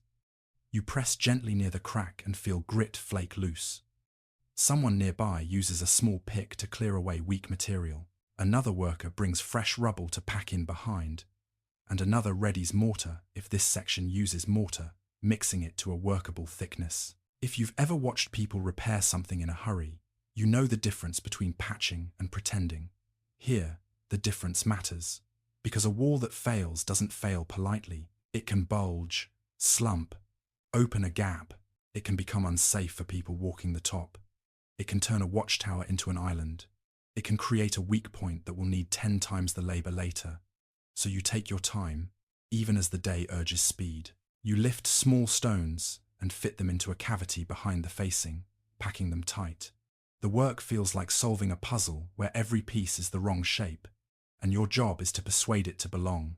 You tamp gently with a smaller tool, not the heavy rammer, coaxing the rubble to settle and lock. When mortar is applied, it goes in with careful pressure, pushed into seams so it fills space rather than merely covering it. You notice, as you work, the way earlier builders left their own signatures, not names, but choices. The angle of a stone, the thickness of a seam, The way a drain opening was placed slightly off-center, likely because of a stubborn rock in the core. The wall is full of these quiet decisions, each one made by someone who probably never imagined you would be kneeling here, centuries later, arguing with their seam. The foreman watches this repair closely. Afternoon repairs are risky because fatigue makes hands clumsy. Clumsy hands make mistakes. Mistakes become tomorrow's crack. You steady your breathing and keep your movements slow. A gentle pace is sometimes the fastest pace because it avoids rework. Above you, on the wall walk, a guard's boots scrape as he shifts position. He leans over to look down, then straightens. The watch continues. Even while repairing, you feel watched by men, by the horizon, by the inspector's earlier shadow lingering in everyone's mind. The wind picks up suddenly, a brief gust that makes loose cloth flap and sends dust swarming along the parapet like a living thing. You turn your head and squint, waiting it out. The gust fades, leaving a faint ringing silence behind, the kind that makes your ears feel too open. Then you return to the crack. As you pack and tamp, you think about time, how the wall is always being built and always being repaired. It is never finished in the way a cup or a chair is finished. It is finished only for the moment, until weather and earth decide otherwise. In some stretches, the wall is built across unstable slopes, where erosion is always trying to tug it downhill. In others, it crosses ridges, where wind scours the top and frost works like a slow wedge. In still others, it is damaged by human use, stones pulled for local building, bricks taken for houses, sections neglected when political priorities shift. You don't know those future stories, of course, but you understand the principle already. Stone requires attention. There's a reason old builders love drainage and foundations. They're invisible when done right and catastrophic when done wrong. You glance toward a drainage opening nearby, an angled gap meant to let rainwater escape rather than pool inside the wall. If the opening clogs with debris, water can build pressure, weaken the core, freeze, expand, and pry at seams. That quiet enemy water doesn't need an army to breach a wall. It only needs patience.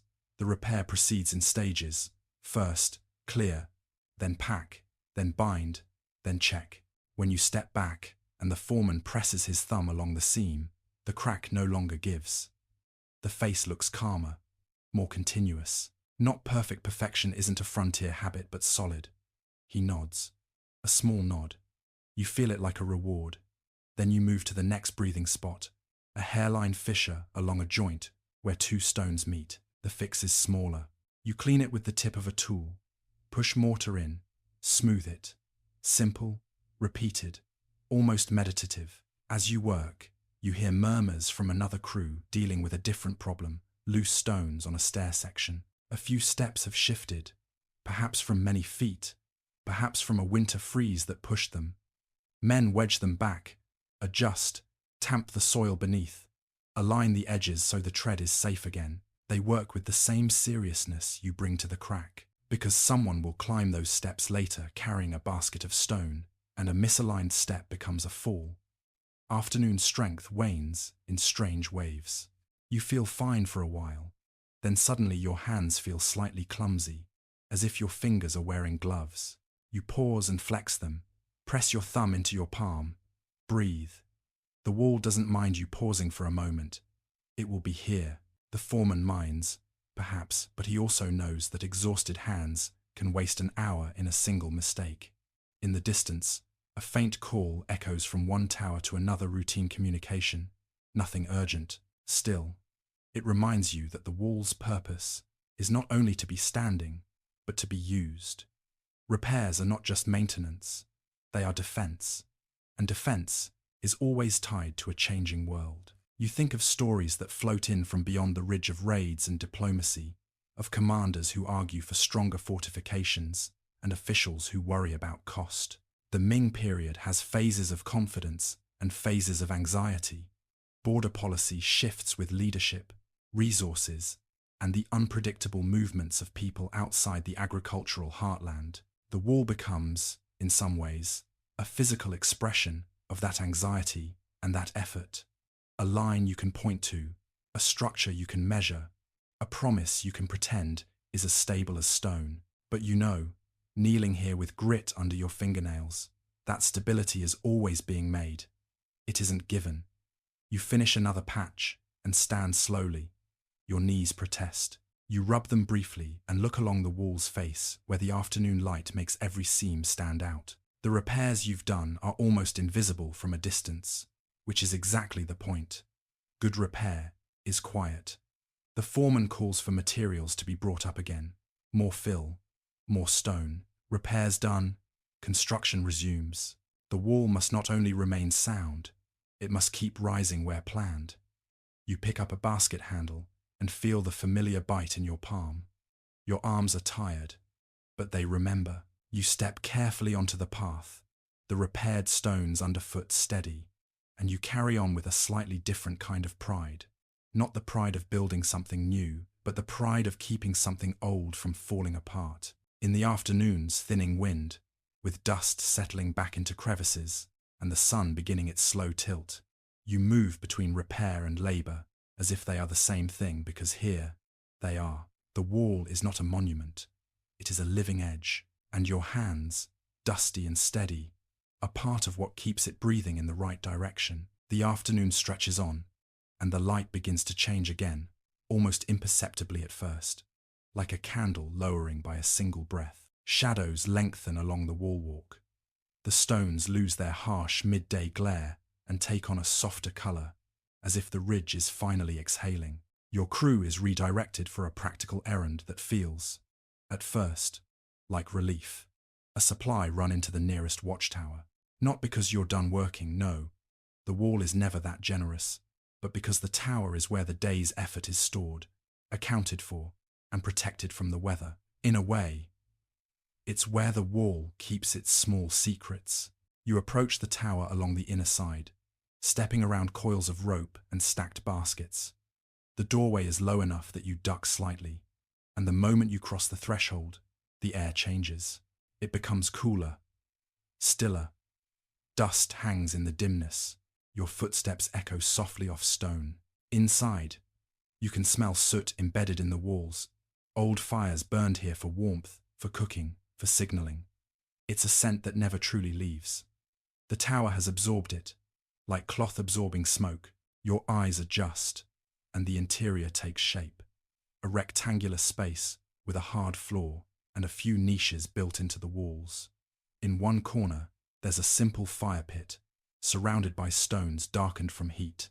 Above it, the ceiling is stained faintly, and you imagine how smoke once curled up into whatever venting system exists here. Sometimes a small opening, sometimes just the door itself, when it's left ajar. Along one wall, supplies are stacked in a neat defensive order. Bundles of brushwood and reeds kept dry for quick fires. Coils of rope, spare tools, perhaps a few weapons set aside for guards, spears, bows, or crossbows, depending on the era and garrison practice. The specifics can vary from place to place, but the idea is constant. The tower is both home and instrument. There are also sacks grain, lightly tied and sealed. The seals matter. Even in a place where wind can peel your lips raw, the state still loves a good seal. A guard inside the tower watches you enter. He's not unfriendly, but his gaze is steady, as if he has been trained to treat every movement as potentially meaningful. He asks your crew leader a question, and the answer is given quickly. Supply, transfer, count, return. You move toward a storage niche and help shift sacks forward. The grain sack is heavy, packed tight, and you can feel the small kernels settling inside like sand. You and another worker lift it together and set it onto a plank, then slide it into position where it will stay off the damp floor. This is one of those unseen tasks that keeps everything else possible. Keeping food dry, keeping fuel ready, keeping tools from wandering away. Someone passes you a small bundle, perhaps cloth for wrapping, perhaps spare bindings for poles, perhaps even a little pouch of nails or wooden pegs used in scaffolding. Not every tower has the same inventory, but every tower has the same philosophy: redundancy. If something breaks out on the ridge, you can't simply stroll to a market and buy another. You store what you can, you hoard what you must. As you work, your fingers brush against the cool stone of the niche, and you notice scratches on the wall marks left by knives or nails, perhaps. Not art, not decoration, just human traces. A tally mark here, a crude character there, maybe a date, maybe a name, maybe a private attempt at not disappearing completely. It makes you think, again, about how history remembers the wall and forgets most of the hands that touched it. The guard opens a smaller container, wooden, lidded, and checks its contents. Inside might be items used for signaling, tinder, oil-soaked cloth, perhaps small bundles of dry grass. Beacon systems rely on fuel that can catch quickly and burn visibly. Some accounts describe preparations meant to create thick smoke materials that smolder rather than flare. The exact mixtures and practices can be debated and vary over time, but the need is clear. When alarm comes, you can't afford to search for dry fuel in a storm. You help carry a bundle of brushwood toward a corner where it will stay dry. The brush scratches your sleeves and leaves little bits of leaf behind. You stack it carefully, because if it collapses, it becomes useless. And if it becomes damp, it becomes worse than useless. It becomes false readiness. There is a ladder or set of steps inside the tower leading upward. The guard motions for one of your group to bring something up. Perhaps a coil of rope, perhaps a tool. You don't go up, but you hear footsteps above, and you imagine the upper platform. Open sky, wide view, a hearth-like area where fire could be lit, the crenellations framing the horizon. The tower's interior is a reminder that the wall is not only a line, but a network of rooms, spaces where people live, store, wait, and watch. From far away, the Great Wall looks like a ribbon. Up close, it is full of enclosed air. As you shift supplies, the guard speaks again, more casually now. He mentions weather, always a safe topic, and you nod. Weather is the one authority everyone agrees on. He mentions the horizon haze from earlier, and you both share a brief glance that says, nothing today, but always maybe tomorrow. You glance at the grain sacks and think about how many systems are nested inside this one tower. Agriculture, far away, transport routes, accounting, storage, distribution, then your stomach, then your hands, the empire, inside a sack. Historians still debate how efficiently such supply systems worked at different times, how much leakage occurred, how corruption or mismanagement strained frontier garrisons, how often local solutions replaced official plans. The records can show ideals.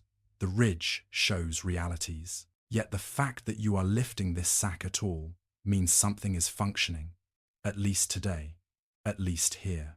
When the supplies are set, your crew leader checks a list, maybe a mental list, maybe a note given by the foreman, and confirms that what was requested has been delivered or retrieved. You gather a few items to take back out. A coil of rope, a repaired tool, perhaps a small bag of nails or pegs for scaffolding, or a jar that once held oil now carefully stoppered. Before you leave, you pause for a second in the tower's dimness. The air is cool on your skin. The quiet feels thick and private. Outside, the worksite is all motion and dust.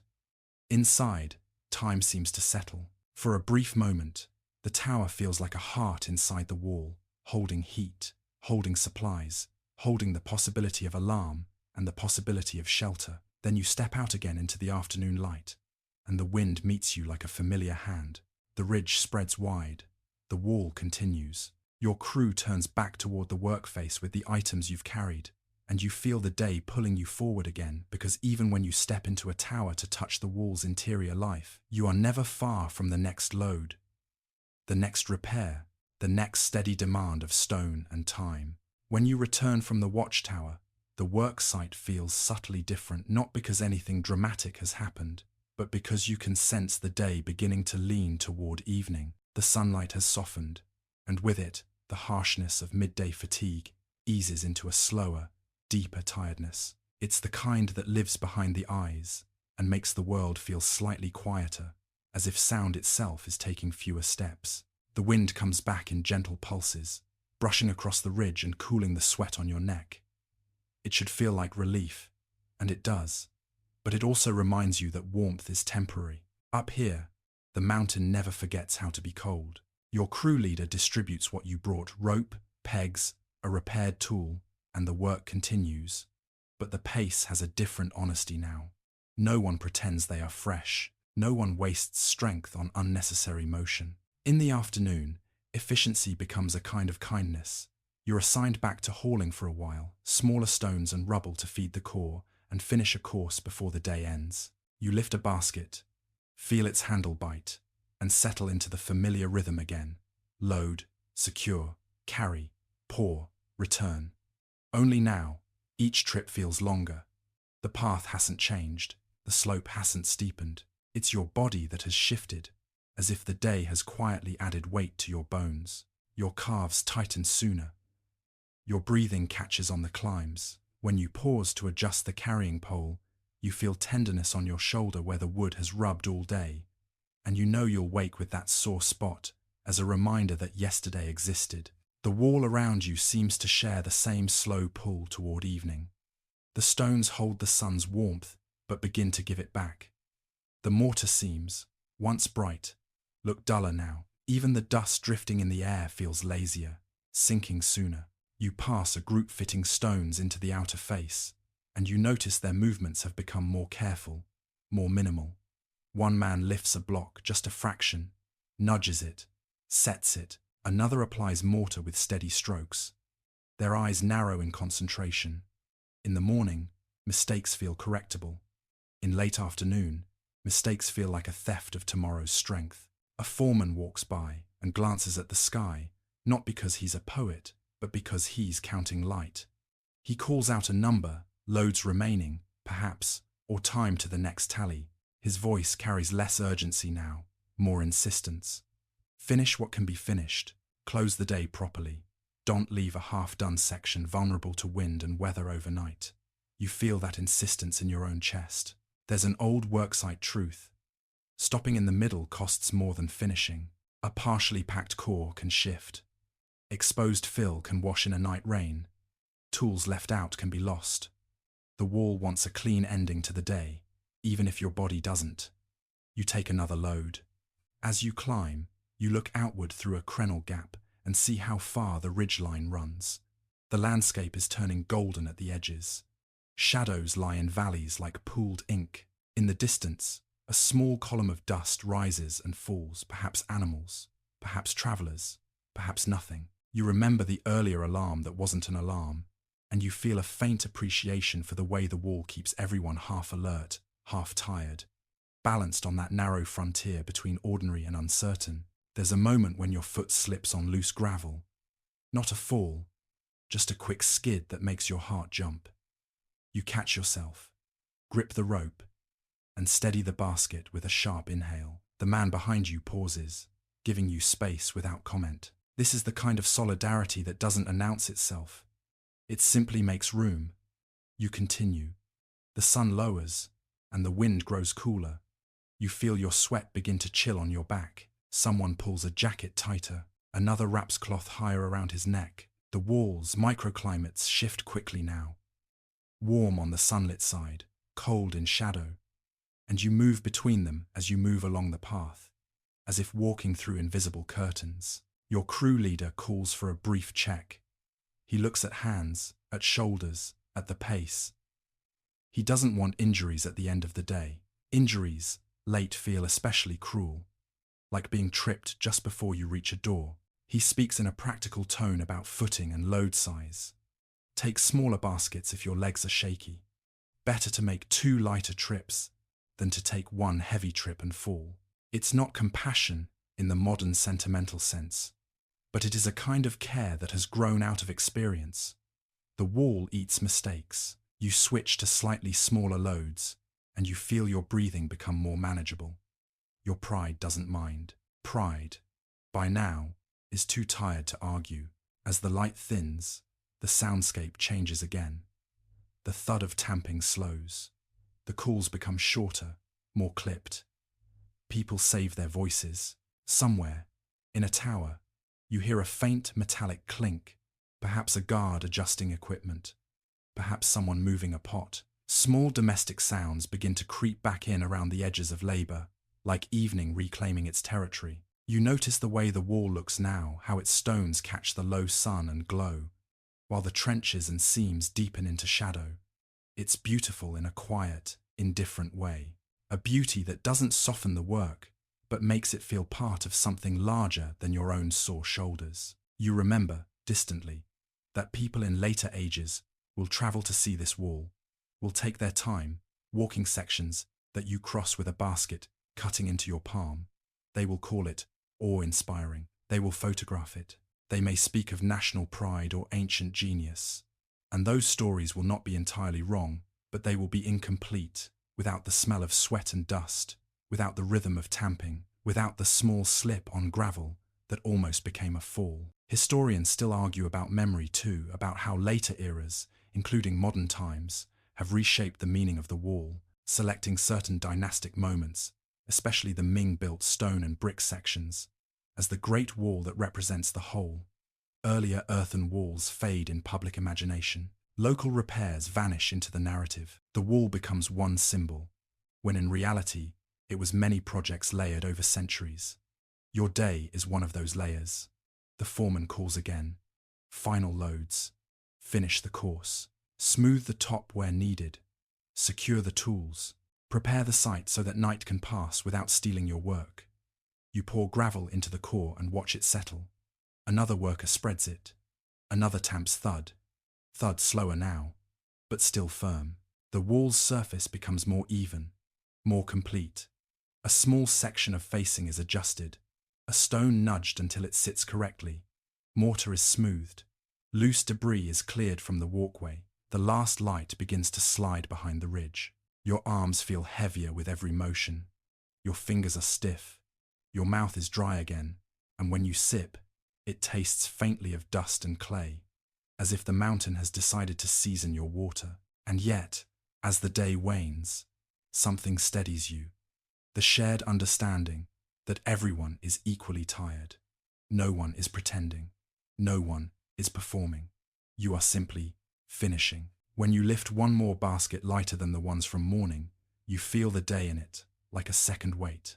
You carry it carefully, pour it, and set the empty basket down with a soft thump. Then you stand for a breath and look along the wall under the first hint of dusk, and you feel the quiet satisfaction of work brought to a stopping point that makes sense, because out here, on the ridge, your strength fades, the light fades, the wind cools, and the wall remains, holding the day's labor in its dense, packed layers as evening arrives.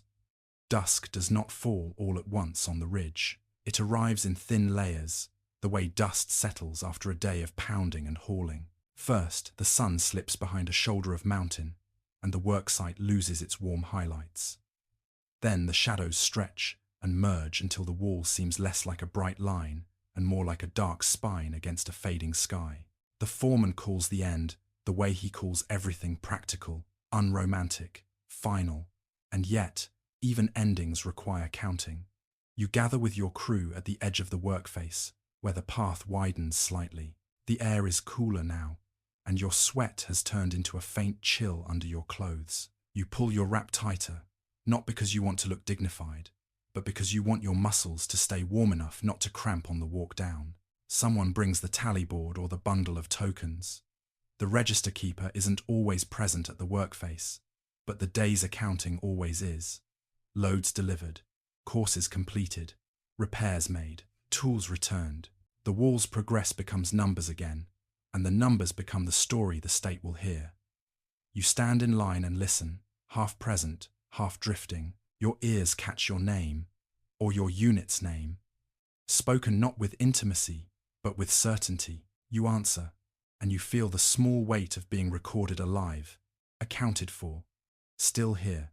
A guard stands nearby, watching the group with the calm patience of someone who knows the most common danger at day's end is not attack, but exhaustion. People make mistakes when the mind is already halfway asleep. The foreman walks along the tools laid out for return. Carrying poles are stacked. Rope coils are counted. Baskets are nested. Rammers are leaned against a wall in a neat row, like tired soldiers. He checks them with his eyes, and occasionally with his hands, feeling for cracks, fraying, weakness. Tools are more than objects here. They are tomorrow's possibility. A frayed rope today is a broken rope tomorrow. And a broken rope tomorrow can mean a smashed foot, a lost load, a lost hour, a lost temper. You turn in what you borrowed from the watchtower pegs, rope, a repaired implement. The foreman nods once, and you feel oddly pleased by that nod, as if it were a small warm stone placed in your pocket. Then the talk shifts quietly, carefully back to the missing man, because day's end is when absence becomes most obvious. In the morning, a missing voice is a practical problem. At night, it becomes a question that settles into people's minds. Someone asks if there was any news. A guard answers, with a small shake of the head. No sign, no report from nearby towers, no body, no confession, just nothing. The nothingness is its own weight. You feel a collective hush move through the group. Not dramatic grief, most of you are too tired for drama, but a recognition of vulnerability. Up here, a person can slip out of the world in ways that leave no neat closure. A fall down a ravine, a wrong step into fog, a decision made in desperation. The wall does not tell you what happened, it simply keeps standing. The foreman clears his throat and speaks in the tone of someone closing a ledger. If anyone hears anything, report it. If anyone is found wandering outside assigned areas, they will be questioned. His words are not a threat so much as a reinforcement of order, because order is the one thing the frontier can pretend to control. You don't argue, you don't add to the rumors, you just absorb the instruction the way you absorb the cold, quietly, because resisting it won't help. As the group disperses, you begin the slow descent toward camp. Your legs feel unsteady at first, not from weakness exactly, but from the strange transition between carrying weight and carrying nothing. When you've been hauling all day, your body expects the pull of a basket, the counterbalance of a pole. Without it, you feel almost too light, like a boat after unloading cargo. The path down is its own test. Gravel slides underfoot, the ridge drops away in places, and you keep your eyes on your next step, letting your feet find the remembered stones. People walk more quietly now. Voices are low. Breath is audible in the cooling air. Behind you, the wall begins to disappear into dusk, towers becoming darker blocks against the sky. Ahead, the camp is a faint cluster of shapes, and, soon, small points of firelight. As you descend, your mind drifts to the larger arc of this place. How many people have walked paths like this, under different dynasties? How the wall has been rebuilt and repurposed across centuries. The kins linking of earlier fortifications in the 3rd century BCE becomes legend. The Han extend frontier defences and garrisons further west. Later, different states build and rebuild in different patterns. Then the Ming, under pressure and policy, invests heavily in the kind of stone and brick fortifications you recognize most immediately. Yet even within the Ming, the wall is not one unified project. It's a patchwork of regional commands, budgets, repairs, crises, and decisions. Some sections are strengthened in response to specific threats, others neglected, others rebuilt under certain commanders. Historians debate effectiveness, intent, and cost, but no one debates the human reality. It required people like you, day after day, to make stone behave. By the time you reach the lower slope near camp, the first stars have begun to appear. Not many yet, just a few pricked into the sky, as if night is testing the darkness before committing to it. The air smells faintly of smoke again, and your stomach responds before your mind does. Hunger returns, not loud, but persistent. At the camp's edge, someone calls out, perhaps a guard checking arrivals, perhaps a cook announcing food. The sound of voices becomes softer, more domestic. A pot clinks, a fire crackles. The world shrinks from ridge to shelter. You step into that shrinking world and feel your body begin, already, to let go. The day's labour has been counted, recorded, and pressed into the wall. Your tools have been returned.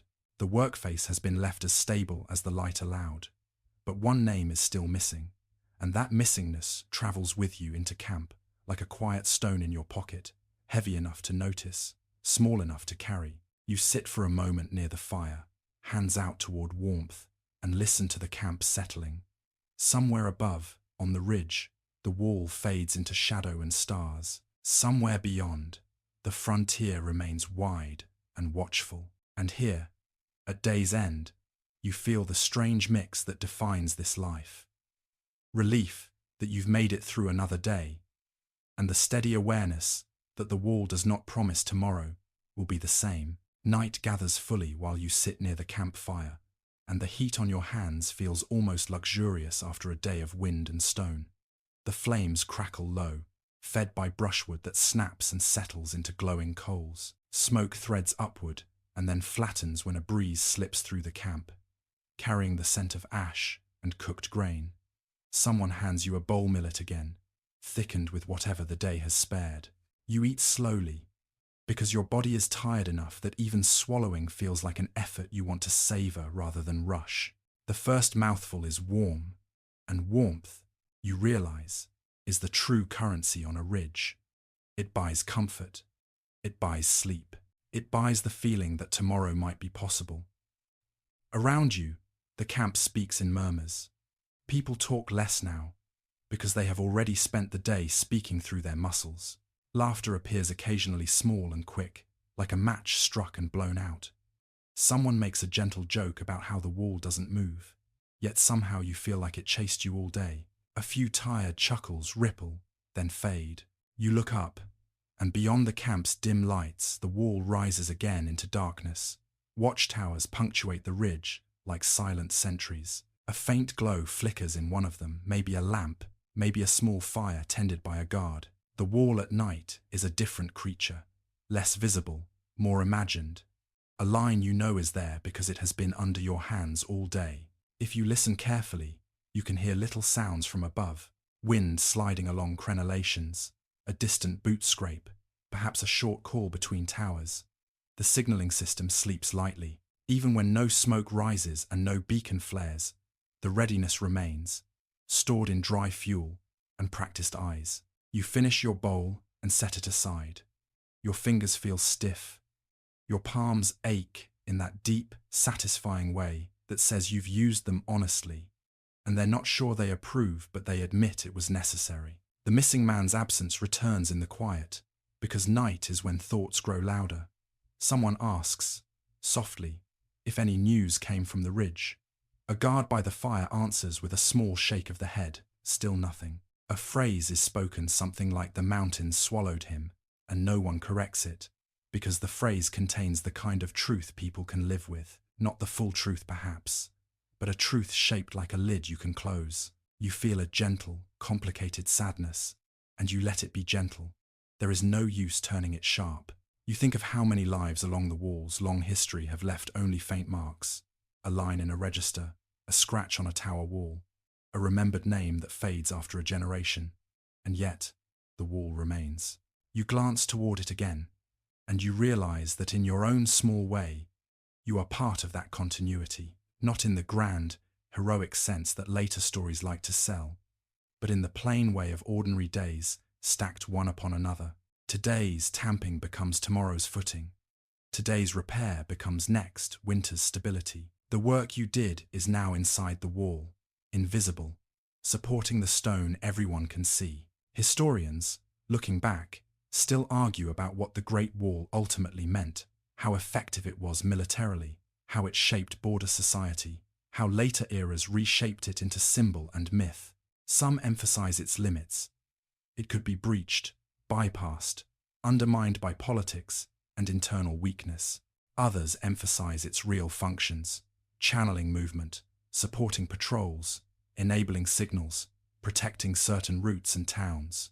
Sitting by the fire, you can accept both perspectives without needing to resolve them, because you've lived the wall as something both practical and symbolic, both heavy and oddly abstract. Now, the camp begins to settle in earnest. People roll mats, they adjust blankets. A cook rakes coals into a quieter glow. The sound of the night grows larger as the human noises fade, crickets or other small insects in the grass, the occasional distant call of a bird, the steady, endless movement of wind. You rise slowly, joints protesting in the way they always do after a day like this. You walk toward your sleeping place, perhaps a shelter near the wall's base, perhaps a corner inside a lower structure meant for workers. The ground is cool beneath your feet. You duck inside, and the world becomes close again. Rough boards, dim light, the faint smell of smoke woven into cloth. You lie down, and your body feels heavy in the best possible way. When you close your eyes, you can still feel the days, motions in your arms, the lift of the tamper, the press of the carrying pole, the pour of gravel. Your muscles replay the rhythm as if they don't quite believe it's over. And then, slowly, the rhythm begins to soften. The wall above you is still there, dark against the stars. The watchtowers keep their quiet vigil. Somewhere along the ridge, a guard shifts his weight, and the stone receives the sound without complaint. The century you live in keeps turning, with its debates in distant halls and its alarms on far horizons. But here, in the camp, the day closes.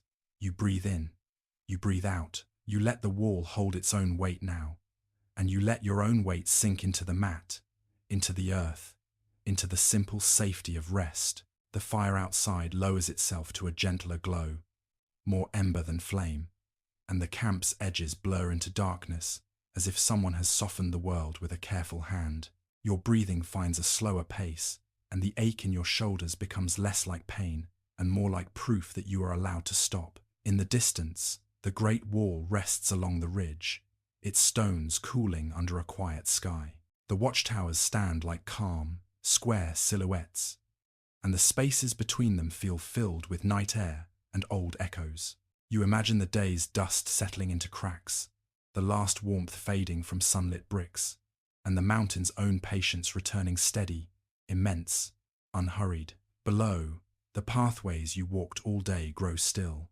The baskets are nested, the ropes are coiled, tools lean where hands will find them again, but not now, not tonight.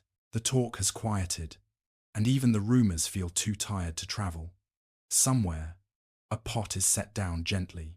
Somewhere, a blanket is pulled higher. The world narrows to the small circle of your shelter and the steady comfort of being off your feet. You are safe in the present, wrapped in your own blankets, while the past settles like dust back into its corners. The ridge, the wind, the stone, the long empire of labor, these belong to history now, and history can carry its own weight for the night. Your eyes grow heavier, and your thoughts stretch out into longer, softer shapes, like shadows lengthening on a wall at sunset. The centuries behind you turn quiet, the watchfires dim, the pathways empty, and as history closes its heavy books for the night, the quiet stars of another age watch over your dreams.